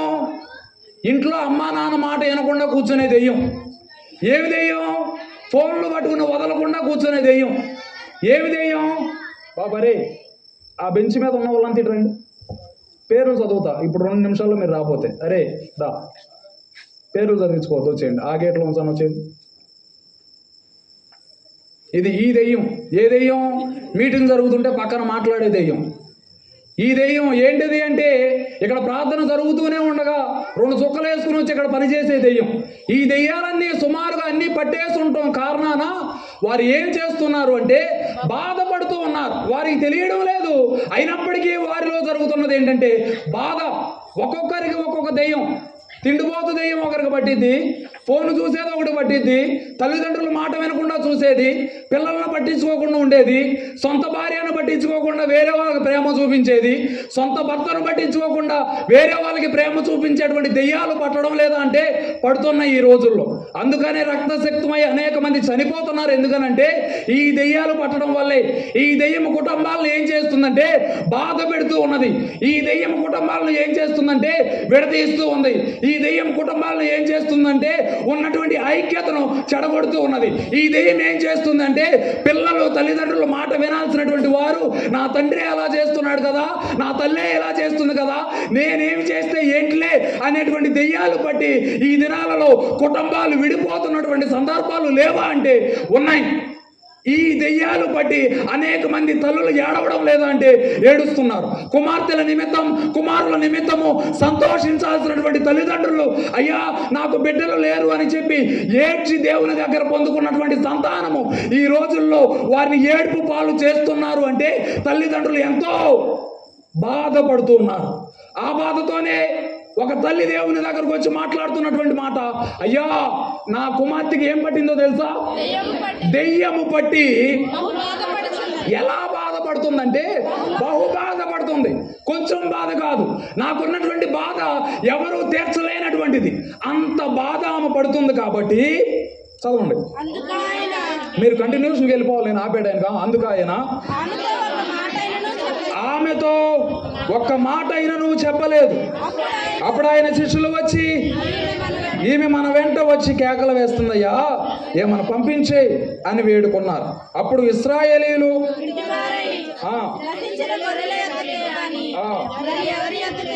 పంపబడలేదు. ప్రభువా నాకు సహాయము చేయమని అడిగాను. అందుకాయన పిల్లలు రొట్టెలు తీసుకొని ఒక్క పిల్లలకు వేయుట యుక్తము కాదని చెప్పగా. హల్లెలూయా. ఇప్పుడు తన కుమార్తెలో ఉన్నటువంటి బలహీనత ద్వారా ఆమె దేవుని దగ్గరకు వచ్చినప్పుడు ఆమెకి ఎదురైనటువంటి ఒక విషయం ఏంటి అంటే, ఏమి ఎదురైంది? రాగానమ్మ నా కుమార్తె వచ్చే వద్దా, నేను తీసేస్తా, దేవి వెళ్ళిపోద్ది అన్నాడా? ఒక్క మాట కూడా ఆయన ఏం చేయలేదు తెలుసా? ఆమె ఆ పై వచనంలో ఏం చేసిందో చూడండి. కేకలు వేస్తే దేవుని సమాధానం ఏంటో తెలుసా? ఒక్క మాట అయినా దేవుని సన్నిధిలో ఏడిసి నా గొంతంతా అయిపోతుంది, ఏమి రావట్లేదు సమాధానం. ఇది మొర్రపెట్టే బ్యాచ్. నిజంగా మొర్రపెట్టే బ్యాచ్ కోసం ఎవరు చూస్తున్నారు? దేవుడు చూస్తున్నాడు. ఇప్పుడు తల్లి వచ్చింది, దేవుని సన్నిధిలో మొర్రపెట్టింది. చెప్పిన తర్వాత దేవుడు అంటున్నాడు, నేను ఎవరి దగ్గరకు వచ్చాను? ఉండకమ్మా, రెడ్ లైన్ అక్కడ ఉంది చూడండి అమ్మా. ఇశ్రాయేలీయుల ఇంటి వారై నశించిన గొర్రెల వద్దకు వచ్చాను కానీ నేను ఇంకెవరి వద్దకు రాలా. అంటే నువ్వెవరువి? నువ్వు బయట దానివి. నేను ఎవరి కోసం రాలేదు, నీ కోసం రాలా. ఇప్పుడు కేకలు వేసింది అన్నప్పుడు ఆమెను అందరూ చూస్తుంటారా, చూడరా? ఇప్పుడు నేను ఇక్కడ ఉన్నాను, నా మీదకి ఎవరన్నా వచ్చి ఇప్పుడు కేకలు వేస్తే మీరు అందరూ చూస్తారా? చూస్తారు, ఎందుకు చూడరు? ఇప్పుడు ఆమె కేకలు వేస్తున్నప్పుడు జరిగినటువంటి ఒక విషయం ఏంటి అంటే, ఆ కేకలు చుట్టూ వారు విన్నారుగా. విన్నప్పుడు ఆమెకి ఏమి ఎదురైందంటే అవమానం ఎదురైంది. కనీసం ఒక్క మాట నేను చేయనన్నా చెప్పొచ్చుగా. నేను ఆయన దగ్గరికి వెళ్ళి నా కష్టం చెప్పుకున్నాను, నా బాధ చెప్పుకున్నాను, నా బిడ్డ యొక్క పరిస్థితి చెప్పుకున్నప్పుడు దేవుడు కదా ఆయన, కనీసం ఏం చేయలేదు తెలుసా? ఒక్క మాట కూడా నాకు చెప్పకుండా దానికి బదులు చేసినటువంటి మాట ఏంటంటే, నేను నశించినటువంటి ఇశ్రాయేలీయుల దగ్గరకు వచ్చాను కానీ నీ దగ్గరకు రాలేదు అని చెప్పినప్పుడు ఆమె అలాగే ఉంది. అలా ఉన్నప్పుడు ఆయన శిష్యులు వచ్చి చెప్తున్నారు, అయ్యా ఆమె కేకలు వేస్తూ ఎక్కడికి వస్తుందో తెలుసా? మన దగ్గరకు వస్తుంది. నువ్వు ఆమె ఏమి చెయ్యి? పంపించేయి. ఎక్కడి నుంచి? ఇప్పుడు ఎవరైనా ఇక్కడ కూర్చున్న వాళ్ళలో, మా చర్చి వాళ్ళు, మా పెద్దలు నా దగ్గరకు వచ్చి, అయ్యగారు మన చర్చికి రాదు, ఎందుకు ఇక్కడ కూర్చుంది, పంపించేయండి అని మైక్లో చెప్తే మీకు ఎలా ఉంటుంది? మళ్ళీ ఎప్పుడన్నా వస్తారా మా చర్చికి? పాంప్లెట్ ఇచ్చి రిక్వెస్ట్ చేసిన వస్తారా? ఇప్పుడు జస్ట్ ఎంతమందిలో మీ అవమానం తెలుసా? 100, 150. ఇప్పుడు ఆమెకు జరిగిన అవమానం ఎంతమందిలో తెలుసా? దేవుడు ఉన్నాడంటే సుమారుగా ఎంతమంది ఉంటారు? అంతమందిలో ఆమెకు కలిగినటువంటి అవమానం తర్వాత కూడా ఆమె చేస్తున్నటువంటి ప్రార్థన చూడండి. దానిపైన ఒకసారి చదువు.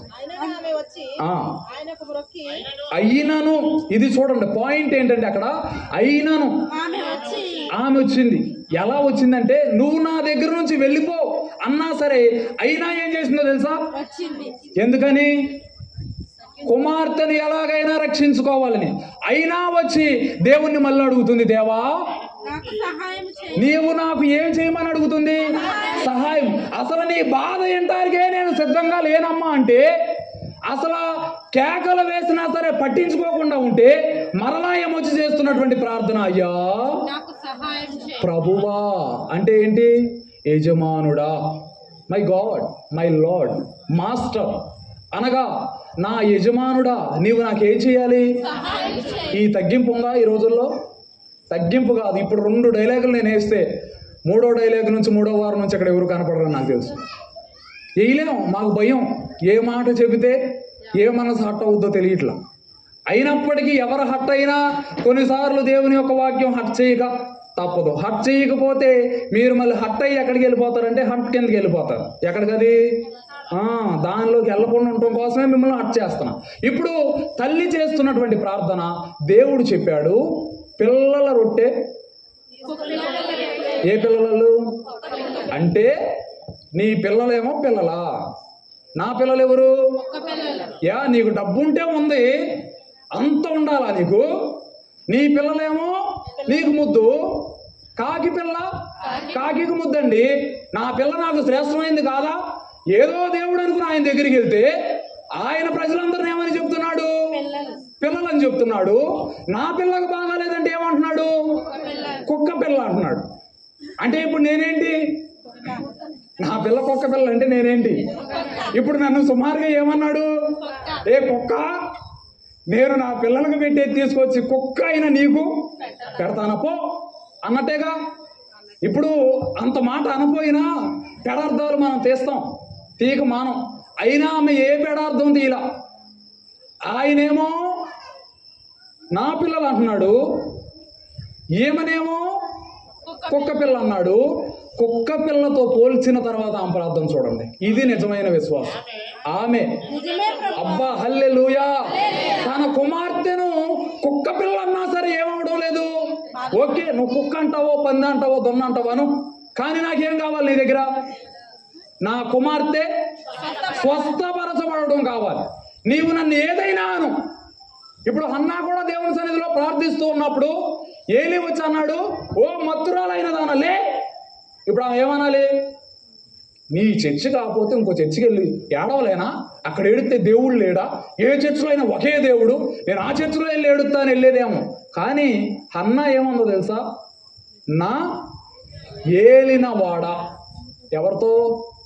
తాగుబోతురాలకు అవతలకి అన్నామతో అమ్మగారు అంటున్నారు, నా కుక్క అవతలకు పో అంటే ఏం చెప్తుంది ఇప్పుడు ఆమె? ఇప్పుడు నువ్వు కుక్క అన్నా సరే ఆమె ఏం చేస్తుంది? ఒప్పుకున్న. దేవుని సన్నిధిలో నీకు అవమానం అయినా సరే నీవెక్కడ ఉండాలి? అది నిజం. ఈ రోజుల్లో నేను చెప్పకూడదు, పార్టీ అభిమానాలు ఉంటాయి. ఇప్పుడు ఓడిపోయినటువంటి పార్టీ తరపు ఓడిపోయిన తర్వాత కూడా వాళ్ళు వెనుకున్న వాళ్ళు ఏ అభిమానులు కదా? ఓడిపోగానే పార్టీ మార్చి అడి తిరిగినోడు ఏ అభిమాని? తెలియనట్టు నటించవద్దు, మైక్లో చెప్పట్లేదు, లైవ్ వెళ్తాం. Okay, no problem. ఇప్పుడు పార్టీ తరపు మనం ఉన్నప్పుడు గెలిచినంతసేపు ఊపుకొని తిరుగుతాం. ఎప్పుడైతే ఓడిపోయిందో అప్పుడు నిజమైన అభిమాని ఎవడో బయటకు వచ్చేస్తాడు. నిజంగానోడు గెలిచిన జెండాలు పట్టుకుని బటర్ మిల్క్ కోసం, సీసాల కోసం పరిగెడితే, నిజమైన వాడు నువ్వు నన్ను చంపినా ఏమి చేసినా నేను ఎక్కడుంటాను? ఇప్పుడు వీడెవడు? ఇప్పుడు నిజమైన వాడెవడు? మైక్ కూడా ఆపేసాడు. ఇప్పుడు నిజమైన వాడెవడు? ఓటములో, అవమానములో, ఇబ్బందులో, నిస్సహాయ పరిస్థితిలో, అధికారము లేనప్పుడు, ఎవరి దగ్గర గౌరవము కూడా దొరకనప్పుడు వెంబడించేవాడు ఎవడంటే నిజమైన వాడు. ఇప్పుడు ఈమెకు అవమానము కలిగిన, అభ్యంతరం కలిగిన కుమార్తెను ఆమె దగ్గరికి రావడానికి ఇష్టపడకపోయినా నీవు కుక్క పిల్లవి అని పోల్చినప్పటికీ ఆమె చెప్తున్నటువంటి మాట నిజమే ప్రభువా. హల్లెలూయా, హల్లెలూయా. దేవుని సన్నిధిలో మాట్లాడుతున్నటువంటి మాట నిజమే ప్రభువా. అయితే కుక్క పిల్లలకు కూడా తన యజమానుని బల్ల మీద నుండి పడు రొట్టె ముక్కలు తింటే కదా. చూడండి, ఈ ప్రార్థన మన జీవితాల్లో ఉందా? ఒక తల్లిగా దేవుని సన్నిధికి వచ్చినప్పుడు ఒక సేవకుడు, ఇది తప్పు, మీ అమ్మాయి తప్పు చేస్తుంది, మీ అబ్బాయి తప్పు చేస్తున్నాడంటే వెంటనే మీరేమంటారు తెలుసా? నీ గురించి చెప్పమంటావా? మాకు తెలియదా? మీ పిల్లల గురించి చూసుకో, మాకు తెలియదా? మాకు ఎన్ని తెలియవు? చిట్టా ఇప్పాడు అనుకోండి, రోజులు కూడా. ఇప్పుడు సుమారుగా పిల్లల్ని ఎవరు చెడగొడుతున్నారు? ఇప్పుడు కుక్క అన్నా సరే, సర్లే కుక్క ఏదో ఒకటి నువ్వు చేసేదాకా నాకు అవసరం ఉంది. ఇప్పుడు ఇది ఏ విశ్వాసం అని మీకు జ్ఞాపకం చేస్తున్నానంటే నిజమైన విశ్వాసం. ఇలా వచ్చి ప్రార్థన చేసినప్పుడు తర్వాత వచ్చినారు. అందుకు యేసు, అమ్మా నీ విశ్వాసము ఏంటది? పూజితు మల్లేశ్వరరావు గారికి, నీ విశ్వాసము. ఇంతకుముందు నలుగురిలో దేవుడు ఏం చూశాడు? వారి విశ్వాసము చూచి ఎవరిని స్వస్థపరిచాడు? పక్షవాయువు కలిగిన వారిని. ఇప్పుడు వాక్యం చదవడానికి, ఇప్పుడు ఎవరిని స్వస్థపరచడానికి అంటే కుమార్తెను స్వస్థపరచడానికి ఎవరి విశ్వాసాన్ని చూస్తున్నాడు? తల్లితో మాట్లాడుతున్నటువంటి మాట, అమ్మా నీ విశ్వాసం ఎలాంటిది అంటే గొప్పది, నీవు కోరినట్టే నీకు అవును గాక అని ఆమెతో చెప్పాను. ఆ గడియలోనే ఆమె కుమార్తె ఏం పొందింది? ఆమె కుమార్తె స్వస్థత పొందింది. హల్లెలూయా. ఇంతకు ముందు మీరు చూశారు మార్కు సువార్తలో, నీ పరిపెత్తుకుని వెళ్ళు అన్నప్పుడు 10 రోజుల్లో తక్షణమే అంటే ఎప్పుడు? అప్పటికప్పుడు, వెంటనే ఆ క్షణంలోనే ఆయన ఏం పొందుకున్నాడంటే స్వస్థతను. ఎవరి విశ్వాసం ద్వారా అంటే ఆ నలుగురు విశ్వాసం ద్వారా. ఇక్కడ తల్లి యొక్క విశ్వాసము ద్వారా దేవుడు తల్లి యొక్క విశ్వాసము చూసి, అమ్మా నీ విశ్వాసం ఏంటో తెలుసా? గొప్పది. ఒకవేళ ఈ యొక్క రాత్రి కాల సమయంలో దేవుడు మన విశ్వాసాన్ని చూడాలి అంటే మన విశ్వాసాన్ని చూసి ఆ మాట చెప్పగలడా? అమ్మా నీ విశ్వాసం గొప్పదని చెప్పగలడా? కష్టం రాగానే పరిగెత్తేస్తాం. కష్టం రాగానే అక్కడికి వెళితే గర్భఫలం వచ్చింది, ఇక్కడికి వెళ్తే స్వస్థత వచ్చింది, ఇక్కడ 1,00,000 రూపాయలు ఇస్తే అదొచ్చింది అని చెప్పి పరిగెత్తే నీకు ఇంకా నీ విశ్వాసం ఎప్పుడు కనపరుచుకుంటావు? దేవుడు నిన్ను ఏం చూస్తాడు అంటే నీ విశ్వాసాన్ని. ఈమె యొక్క విశ్వాసాన్ని ఎక్కడ చూశాడంటే 1,00,000 మంది ఉన్నటువంటి సంఘంలో కాదు. ఈమె విశ్వాసాన్ని ఎక్కడ చూశాడంటే స్వస్థతాలయంలో కాదు. ఈమె విశ్వాసాన్ని ఎక్కడ చూశాడంటే లక్షలు సమర్పించి ఏసీలో ఉన్న సంఘంలో కాదు. కానీ ఆమె దేవుని సన్నిధిలో ఉన్నటువంటి అనుభవాన్ని చూసి, ఆమె విశ్వాసాన్ని చూసి దేవుడు చెప్పిన మాట, నీవు కోరినట్టే నీకు అవును గాక అని ఆమెతో చెప్పాను. నీవు కోరినట్టు నీకు అవ్వాలంటే నీవు ఎక్కడ ఉండాలో తెలుసా? అవమానం అయితే నీవు ఎక్కడ ఉండాలి? దేవుని మందిరంలో. అభ్యంతరాలు నీకు ఎదురైతే నీవు ఎక్కడ ఉండాలి? సమస్య రాగానే దేవుణ్ణి విడిచిపెట్టి వెళ్ళిపోతున్నావు అంటే ఇంక నీ విశ్వాసంలో గొప్ప ఏముంది? దేవుడు నీలో ఏమి చూస్తున్నాడు అంటే ఎన్ని రోజులు వచ్చావని కాదు, ఎంత కేకలు వేసావన్నది కాదు. ఆమె కేకలు వేసింది, దేవుడు కేకలు చూడలా. ఆమె అరిచింది, దేవుడు అరుపులు వినలా. దేవుడు ఏమి చూశాడంటే విశ్వాసాన్ని చూశాడు. దేవుడి యొక్క రాత్రి కాల సమయంలో కూడా నీలో ఏం చూస్తాడంటే విశ్వాసం. తనకు మొర్రపెట్టు వారందరికీ సమీపంగా ఉంది. తనకు నిజముగా మొర్రపెట్టు వారికి దేవుడు ఎలా ఉన్నాడు? సమీపంగా ఉన్నాడు. మొర్రపెట్టు వారికి కాదు, నిజముగా కేకలు వేసే వాళ్ళకి కాదు. అమ్మగారు కావలసిన కేకలు వేసింది 2-3 వచనాల్లో, పని అవల. అయ్యగారు పెంకులిప్పారు, పని అవల. ఏం పని చేసిందంటే విశ్వాసం. ఆ నలుగురి విశ్వాసం, ఆ తల్లి విశ్వాసం. మరొక విషయాన్ని కూడా చూపించి నేను నా యొక్క వాక్య సందేశాన్ని ముగించడానికి ప్రయత్నం చేస్తాను. యోహాను సువార్త 4వ అధ్యాయము 48వ వచనం. John chapter 4:48. యోహాను సువార్త.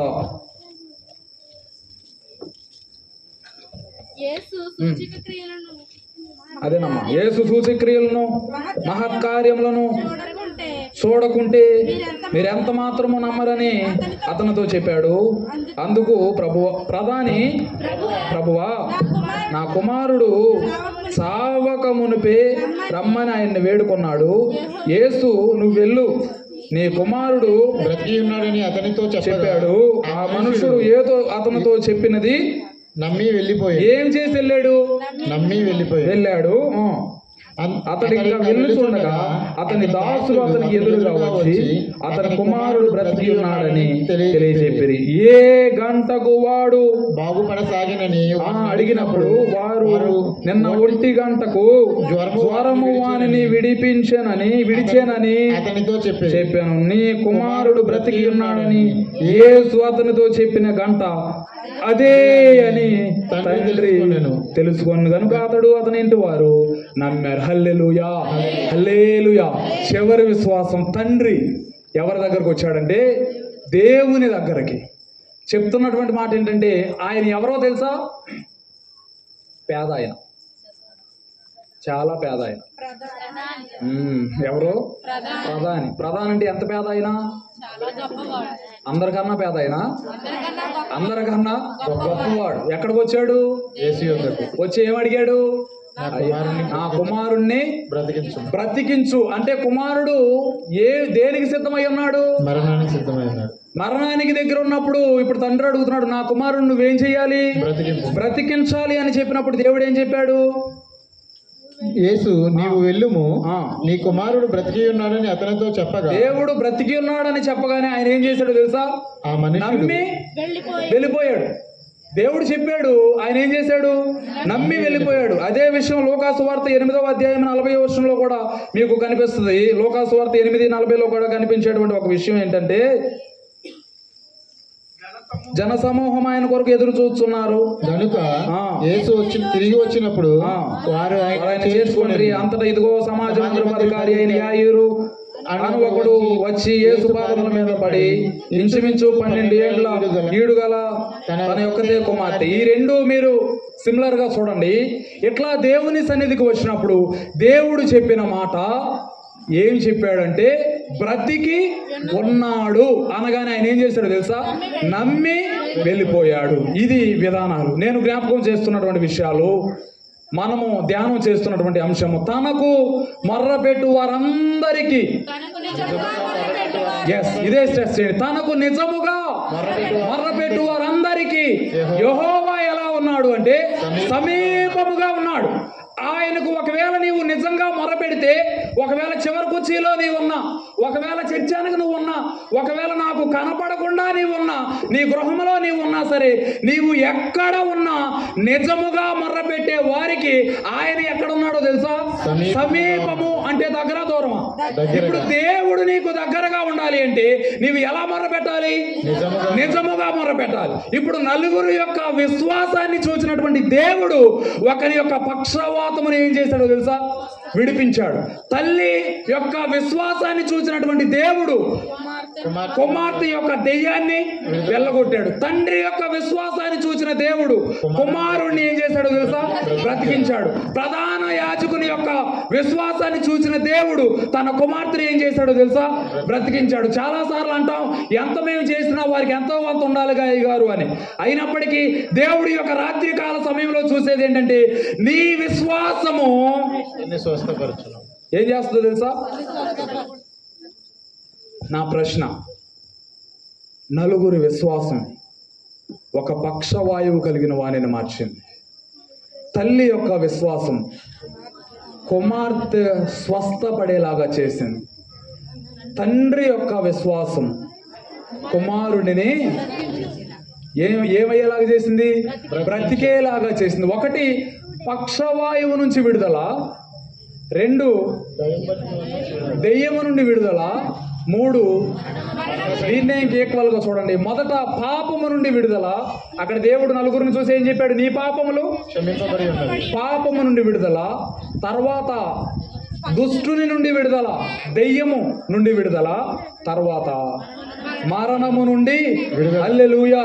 మరణము నుండి విడుదల అంటే ఏంటి? అర్థమైందా మీకు? ఏంటది? హాస్పిటల్కి వెళ్ళి హార్ట్ అటాక్ అంటే స్టంట్ వేసి బతికించడమా? మరేంటిది? పునరుద్ధానం. చనిపోయిన తర్వాత కూడా మరలా నువ్వేం చేస్తావు? ఎప్పుడు? పాపం నుంచి విడిపించబడినప్పుడు. నెక్స్ట్ దెయ్యం. ఏం దెయ్యాలయ్యి? మీకు చెప్పా, ఆ దెయ్యాలే. వాటి నుంచి ఏం కావాలి? ఆ దెయ్యాలు విడుదల అవ్వకపోతే నీవు మారు మనసు పొందిన ఏమి లేదు, రక్షణ లేదు. పాపం క్షమించబడిన తర్వాత నీవు దేన్ని విడిచిపెట్టాలి? దుష్ట క్రియలను ఎట్టి పరిస్థితుల్లో నీవు విడిచిపెట్టి తీరాలి. తరువాత నీకు దేని మీద విజయం? మరణము మీద విజయం. హల్లెలూయా, హల్లెలూయా. నా యొక్క చివరి ప్రశ్న, అయితే తల్లి యొక్క విశ్వాసం కుమార్తెను స్వస్థపరిస్తే, తండ్రి యొక్క విశ్వాసం కుమారుడిని బ్రతికిస్తే, నలుగురి యొక్క విశ్వాసము ఒక పక్షవాయువు కలిగినటువంటి వాడిని మారిస్తే, ఈరోజు దేవుణ్ణి అడుగుతున్నటువంటి ప్రశ్న, నీ విశ్వాసము ద్వారా ఎవరైనా మార్చబడ్డారా? ఇన్ని సంవత్సరాల నీ విశ్వాసములో నీ విశ్వాసం ద్వారా ఎవరైనా రక్షించబడ్డారా? నీ విశ్వాసం ద్వారా ఎవరైనా మారు మనసు పొందారా? నీ విశ్వాసం ద్వారా ఎవరైనా రక్షణ పొందారా? నీ విశ్వాసం ద్వారా ఎవరైనా పాప క్షమాపణ పొందారా? పాపం నుంచి దేవుడు నీ విశ్వాసాన్ని చూచి నీ కుమార్తెను విడిపిస్తాడు. నీ విశ్వాసాన్ని చూచి నీ కుమారుడిని బ్రతికిస్తాడు. నీ విశ్వాసాన్ని చూచి అనారోగ్యంలో ఉన్నటువంటి వ్యక్తిని మారుస్తాడు. మనలో ఉన్నటువంటి విశ్వాసం ఈరోజు ఇటు రీతిగా నిలవబడి చెప్పాలంటే, ఒకవేళ డాక్టర్ యొక్క సర్టిఫికేట్ తీసుకుంటే I'm unfit to stand here, టెస్టులన్నీ జరిగితే నీ గొంతు ఇన్ఫెక్షన్, అసలు నువ్వు మాట్లాడకూడదు అన్నారు. మొత్తం చెప్తే నీకు డెంగ్యూ నువ్వు నిలబడకూడదు అన్నారు. ప్లేట్లెట్స్ పడిపోతాయి, నువ్వు ఇక నీరస పడిపోతావు అన్నారు. ఇంకా విపరీతమైన ఇంకో విషయం వాళ్ళు చెప్పింది ఏంటంటే, మీరు ఇలాగే ఆపకుండా కంటిన్యూ చేస్తే, దీన్ని మీరు విడిచిపెట్టకుండా ఇలాగే ముందుకు వెళ్తే ఇది క్యాన్సర్ కూడా దారి తీసిద్దని చెప్పారు 2 రోజుల క్రితం ఫోన్ చేసి. అయినా దేవుడు ఏం చేస్తాడో తెలుసా? నాదొకటే, ఇంతమందికి నేను చెప్తున్నాను కదా, నేనే పద్దాక హాస్పిటల్ చుట్టూ వెళ్ళడం నాకు ఇష్టం లేదు. అందుకనే వెళ్ళడం తప్ప అంటే తప్పు కాదు. అయినా నాకు ఒక విశ్వాసం ఉంది ఏంటంటే, నా దేవుడు ఒకవేళ డాక్టర్లు నాకు మెడిసిన్ ఇస్తే ఇంత రీతిగా మెడిసిన్ వేసుకుని నేను ఇక్కడ మాట్లాడకపోదును. దేవుడు ఇచ్చినటువంటి బలం, దేవుడు మనల్ని నిలవబెట్టగలడు. అయితే దేవుడు నీలో ఏం చూస్తాడో తెలుసా? డెంగ్యూ అనగానే హాస్పిటల్కి వెళ్ళి ఫ్లూయిడ్ ఎక్కించుకోవడం చూడడం. ఏం చూస్తాడు? విశ్వాసం. అనగానే పరిగెత్తుకొచ్చి దేవుని సన్నిధిలో ప్రార్థన చేసేవాడిని చూస్తాడు. ఇప్పుడు విశ్వాసము ఏం చేయగలదు అంటే, నిన్ను స్వస్థపరచగలదు, దెయ్యం నుంచి విడిపించగలదు, మరణము నుంచి మరణాన్ని గెలిపించగలదు. ఇవన్నీ జరగాలంటే మనలో ఏముండాలి? పక్కనోడు గురించి, అవతల గురించి, ఇక్కడ వదిలేస్తే నేను కొంతమంది గురించి నన్ను వాళ్ళని బయటకు వదిలి చూడండి, వాళ్ళు మాటలు విని చూడండి, రెండోసారి మీరు అంత మంచిగా వాళ్ళతో మాట్లాడలేరని. అదంతా మంచిది కాదు. ఎందుకనంటే దేవుని సన్నిధిలో దేవుడు మనలో ఏం చూస్తాడంటే విశ్వాసం. ఈ చివరి రోజులోనికి మనం వచ్చాం. 40వ రోజులో మనం ఉన్నాం. ఈ 40వ రోజు దేవుడు నీతో మాట్లాడుతున్నాడు. ఈ 40 రోజులు నువ్వు చేసినటువంటి విశ్వాసం ఒక్కడినన్నా మార్చిందా? నీవు ఆచరిస్తున్నటువంటి భక్తి, నీ విశ్వాసము ఒకరిని స్వస్థపరిచిందా, ఒకరిని రక్షించిందా, ఒకరిని బ్రతికించిందా, ఒకరిని మరణము నుంచి బయటికి తీసుకుని వచ్చిందా? ఒకవేళ ఏదీ జరగలేదనుకోండి, ఈరోజు దేవుడు మరలా మనకు సమయం ఇస్తున్నాడు. ఏంటంటే, దేవుడు దగ్గరికి మరలా నీవు వస్తే, ఫస్ట్లో మనం చూసాం, ఆ 4 దేవుని దగ్గరకు వచ్చాడు. ఆయన మరలా ఎక్కడికి వచ్చాడు? మర్చిపోయారు. ఎస్, మరలా అది ఒకవేళ ఒక టైం నీకు అయిపోయింది, ఈ పీరియడ్ అయిపోయింది, దేవుడు మరలా నీ దగ్గరికి రావడానికి సిద్ధంగా ఉన్నాడు. అయితే దేవుడు మరలా నీ దగ్గరకు వచ్చినప్పుడు దేవుడు చూడాలి అని ఆశించేది ఏంటో తెలుసా? నీలో విశ్వాసం. ఒకవేళ నీవు విశ్వాసము కలిగి ఉంటే, నీ విశ్వాసము కుటుంబాన్ని మార్చగలదు, నీ విశ్వాసము సమాజాన్ని మార్చగలదు, నీ విశ్వాసము జోసఫ్ నగర్ను మార్చగలదు. సంఘములో అందరము కలిగి ఉన్నటువంటి విశ్వాసం మన గ్రామాన్ని మార్చగలదు. అనరు మీరు? హల్లెలూయా. అటువంటి విశ్వాసం మనం కలిగి ఏక పదముతో ఏక కంఠముతో ముందుకు వెళుదుముగాక. ప్రార్థన. కృపగలిగిన మా తండ్రి, దయగలిగిన రాజా, నీ సన్నిధానమందు మేము చేరి ఇటు రీతిగా 40 దినములు మేము ప్రార్థించడానికి మీరు ఇచ్చిన కృపను బట్టి మీకు వందనాలయ్యా. మా ప్రార్థనలు ఆలకించి మీరు మా ఎడల చేసిన ప్రతి కార్యమును బట్టి నీ నామమును స్తుతిస్తూ ఉన్నాం. మీ సహాయమును, మీ తోడును, మీ కృపను మాకు తోడుగా ఉంచండి. వాక్యము మాలో పని చేయడానికి మీరు కృపను చూపమని ప్రార్థిస్తూ ఉన్నాం. వచ్చిన ప్రతి బిడ్డను నీ పాద సన్నిధికి సమర్పిస్తూ యేసు నామమును అడిగి వేడుకుంటున్నాము తండ్రి. ఆమేన్. దయచేసి అందరం అలాగే కూర్చున్నట్లయితే, ఈ యొక్క సమయంలో చిన్న గ్రీటింగ్స్ మన మధ్యలో ఉన్నటువంటి జి కమల్ కుమారి గారు కొన్ని గ్రీటింగ్స్ మనకి తెలియజేస్తారు. తర్వాత కానుకల పాట అయిన తర్వాత కానుకలు సమర్పిస్తాం. తర్వాత ప్రార్థన ఆశీర్వాదంతో మనం సెలవు తీసుకుంటాం. ఎంత ఆనందంగా ఉన్నారో మీరు. అమ్మాయి ఈ 40 రోజులు వదిలేసాడు మమ్మల్ని, రోజు ప్రార్థన ఇబ్బంది పెట్టాడు అన్నట్టు కూర్చున్నారు. హల్లెలూయా.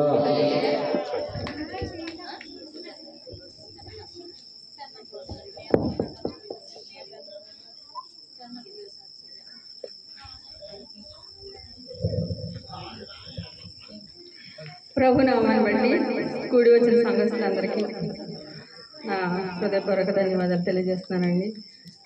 మరి ముఖ్యంగా ఈ 40 రోజులు మనం ఎంతో ఆత్మీయంగా మనల్ని ముందుకు నడిపించిన మన అయ్యగారికి ప్రభు పేరిట వందనాలు తెలియజేస్తున్నానండి.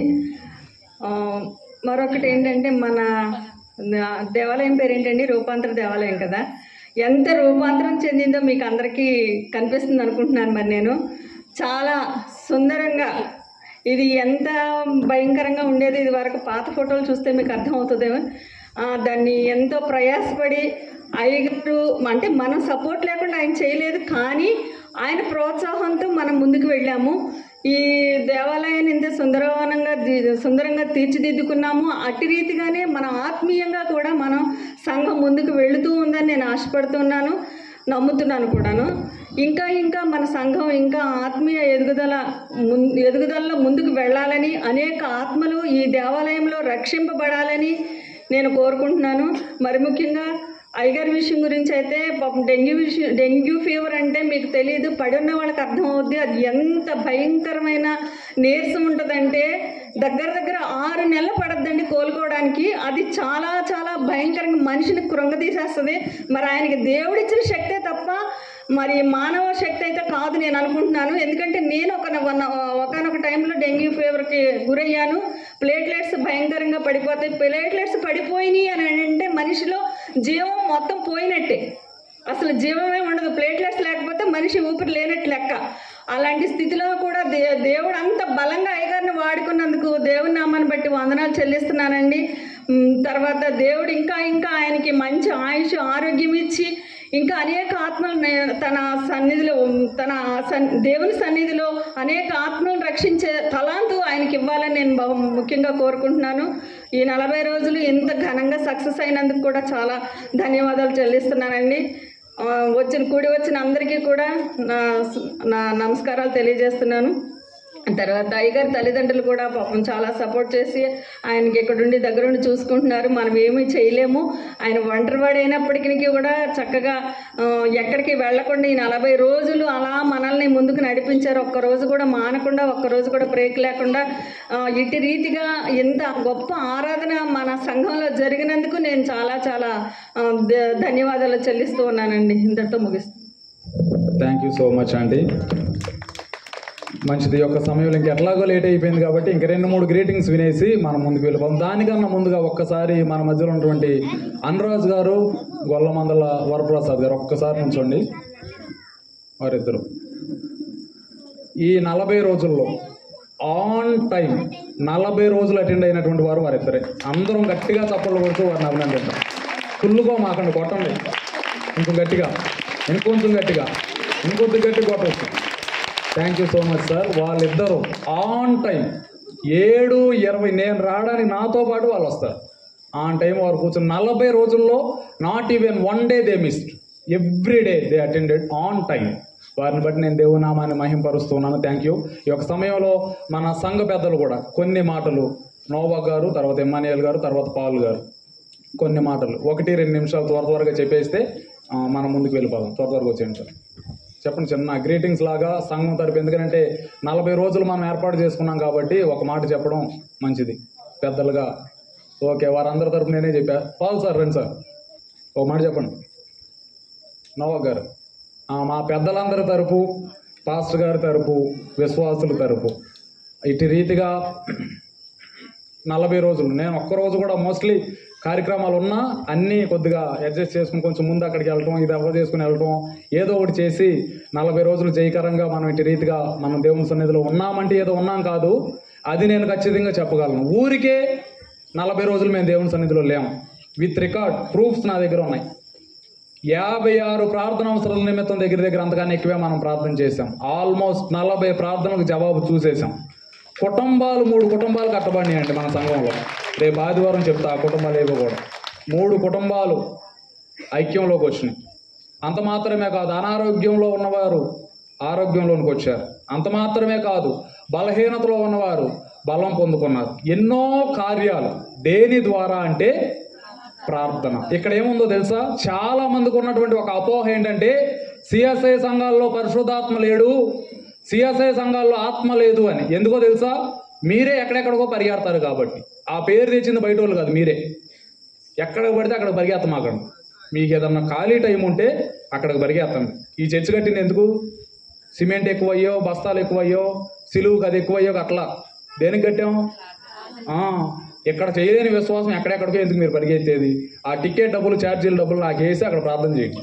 చర్చికి ఏదో డెవలప్మెంట్ కొడతాం. అది కాబట్టి ఎక్కడికి మీరు పరిగెత్తవద్దు. ఇక్కడ పరిశుద్ధాత్మ దేవుడు ఉన్నాడు. అది కాబట్టి మీ ప్రార్థనలు ఇక్కడ సలపండి, దేవుడు మీకు సహాయం చేస్తాడు. అనేకమైన కార్యాలు దేవుడు చేశాడు. ఇటు రీతిగా 40 రోజులు నా మట్టుకు నేను ఆనందిస్తున్నాను. నాకు చాలా సంతోషంగా ఉంది. ప్రతిరోజు ఏదో ఒక ప్రోగ్రాంలో మధ్య అయిపోయి మేము తిరిగే టైంలో ఈ పరిస్థితులన్నీ వదులుకొని ఒక 40 రోజులు ప్రతిరోజు 1 గంట దేవుని సన్నిధిలో ఉండటం నా మట్టుకు నేను చాలా సంతోషిస్తున్నాను. చాలాసార్లు ఆల్మోస్ట్ 3 వారాలుగా నేను సడన్గా నాకు అర్థమవుతుంది వీక్ అయిపోతున్నాను. అయినప్పటికీ కరెక్ట్గా దేవుని సన్నిధికి వచ్చేటప్పుడు కొన్నిసార్లు వీక్ అయినా ఎక్కడా తగ్గకుండా దేవుడు నాకు బలాన్ని అనుగ్రహిస్తూ నడిపిస్తూ ఉన్నాడు. తర్వాత 2 రోజుల్లో కూడా నేను బయటికి వెళ్తున్నాను. ఇటు రీతిగా programmes every day almost programmes ఉన్నాయి. దేవుని కొరకు బయటికి వెళ్ళాలి, స్వరమేమో సహకరించట్లా, అయినప్పటికీ వెళ్ళి మాట్లాడాలి. స్లోగా మాట్లాడదాం అంటే 2-3 రెఫరెన్స్లు వెళ్ళేపాటికి నా వాయిస్ స్లో అవ్వదు. ఇంకా ఎంత వాయిస్ పోయినా అరుస్తూనే ఉంటా. ఇవి నా పరిస్థితులు. అయినప్పటికీ దేవుడు చక్కని స్వరాన్ని ఇచ్చి దేవుని కోసం నిలవబడడానికి మీరు ప్రార్థన చేయండి. అందరం లేచి నిలవబడినట్లయితే బ్లెస్సింగ్ ఇచ్చి మాకు ప్రత్యేకమైన పాట పాడుతూ ఉండగా కానుకలు సమర్పణ చేద్దాం. పెద్దలు కానుకలు పడతారు.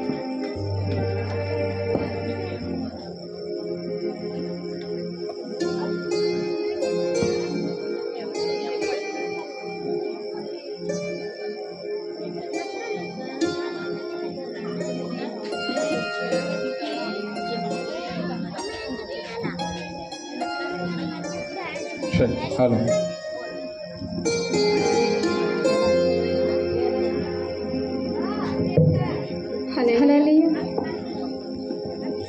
సుమధుర స్వరముల గానాలతో వేలాది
ఎత్తబడినటువంటి కానుకలను దేవుని సన్నిధిలో సమర్పిస్తూ మన మధ్యలో విజయవాడ నుంచి మన మధ్యలోకి విచ్చేసినటువంటి ఎవరైనా యెహోషువ గారు మన మధ్యలో ఉన్నారు. వారు ఎత్తబడినటువంటి కానుకల నిమిత్తం ప్రార్థన చేస్తారు.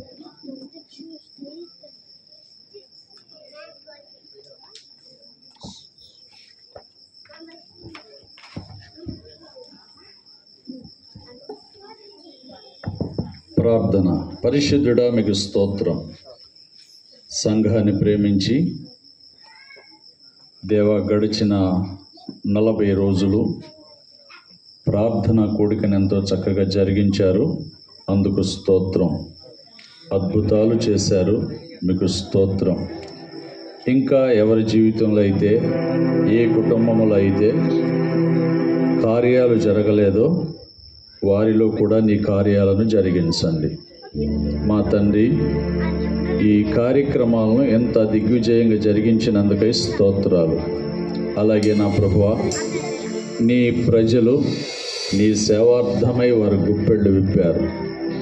ఆకాశము నుండి మీరు నీ బిడ్డల కానుకలను చూసి తగిన ప్రతిఫలం, తగిన ఈవులు యేసుక్రీస్తు నామములో అనుగ్రహించబడునుగాక అని ప్రార్థిస్తున్నాను. అలాగే ప్రభువా, నీ బిడ్డల యొక్క ప్రతి అవసరత యేసుక్రీస్తు మహిమైశ్వర్యములోనే తీర్చబడునుగాక. తండ్రి, నీ బిడ్డలను కనికరించండి. వాక్యం వారి హృదయాలలో ఫలింపచేయండి. 100 ఫలించున్నట్లుగా కృప చూపండి. మీ రాకడకు సిద్ధపరచండి. దేవా, మీ దాసుడు జరిగిస్తున్న పరిచర్యను బట్టి స్తోత్రం. మీ దాసుడిని దీవించండి, బలపరచండి. భవిష్యత్తులో నీ నామ మహిమార్థమై మీ రాజ్య వ్యాప్తి కొరకై వాడుకోండి. ప్రతి బలహీనత నజరేయుడైన యేసు నామములో బంధిస్తున్నాం. ప్రాంతాన్ని, సంఘాన్ని, ప్రజలను దీవించమని యేసు నామమున ప్రార్థిస్తున్నాను తండ్రి. ఆమేన్. అందరము కలిసి ప్రభువు నేర్పిన ప్రార్థన చెప్పుదాము. పరలోకమందున్న మా తండ్రి, నీ నామం పరిశుద్ధపరచబడును గాక, నీ రాజ్యం వచ్చును గాక, నీ చిత్తం పరలోకమందు నెరవేరినట్లు భూమి అందు నెరవేరును గాక. మా అనుదిన ఆహారం నేడు మాకు దయచేయండి. ఇలా ప్రార్థన చేసిన వారిని క్షమించిన ప్రకారం మా ప్రార్థన శోధనను తేగదృష్టి. ఎందుకని రాజ్యము, శక్తి, మహిమ నిరంతరం తండ్రి. మన పరమ తండ్రి అయిన దేవుని ప్రేమ, కుమారుడైన యేసుక్రీస్తు కృప, పరిశుద్ధాత్మ యొక్క అన్యోన్య సహవాసము, ఇటు రీతిగా సంఘ ఆత్మీయ ఎదుగుదల ప్రార్థనా కూడికలలో చివరి దినము కూడి వచ్చినటువంటి కుటుంబస్తులకును, గ్రామస్తులకును, సకల పరిశుద్ధులకును సదాకాలము తోడై నడిపించునుగాక. ఆమేన్. దయచేసి గమనించండి, మీ అందరి కోసం భోజనం ఏర్పాటు చేయబడింది. దానికి ముందుగా దేవుని స్తుతించుడి, ఎల్లప్పుడూ దేవుని స్తుతించుడి అని మన చర్చ్ వాళ్ళంతా వచ్చేసేయండి. ఈ పాట పాడుతూ ఉండగా మీరు జస్ట్ సర్దుకుంటూ ఉన్నట్లయితే మా వాళ్ళు మీకోసం భోజనం ఏర్పాటు చేస్తారు. అందరూ భోజనం స్వీకరించి వెళ్ళండి. ఈ చివరి పాట పాడి మనం సెలవు తీసుకుంటాం. వచ్చేయండి యూత్ అందరూ. దేవుని స్తుతించుడి, ఎల్లప్పుడూ దేవుని స్తుతించుడి. దేవుని స్తుతించుడి, ఎల్లప్పుడూ దేవుని స్తుతించుడి. ఆయన పరిశుద్ధ ఆలయమందు, ఆయన పరిశుద్ధ ఆలయమందు, ఆయన సన్నిధిలో, ఆయన సన్నిధిలో ఎల్లప్పుడూ దేవుని స్తుతించుడి.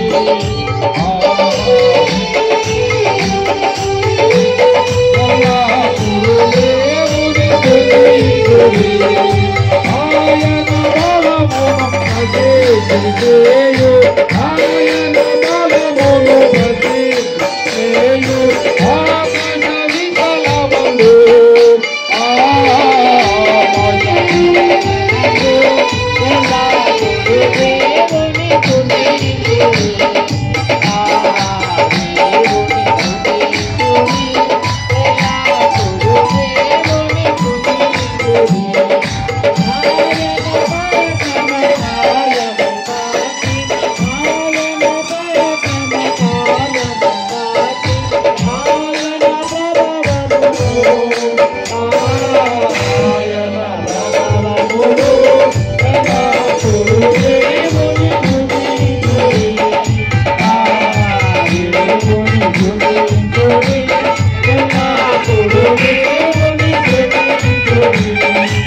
యేసుక్రీస్తు మహారాజుకే 40 రోజులు జయకరంగా ఈ యొక్క సంఘ ఆత్మీయ ఎదుగుదల ప్రార్థన కూడికలు జరిగించిన దేవునికి సకల ప్రాణులు యెహోవాను స్తుతించుడి.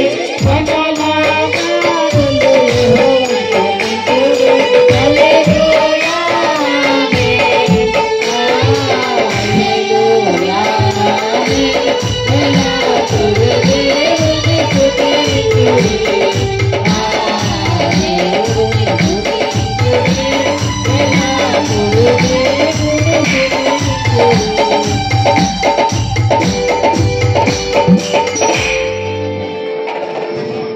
మీ అందరి కోసం భోజనం ఏర్పాటు చేశాం సంఘపక్షాన. దయచేసి అందరూ భోజనాన్ని స్వీకరించి అయిపోయిన తర్వాత దయచేసి యూత్ వారు స్త్రీలు కొంచెం ఉండండి. అయిపోయిన తర్వాత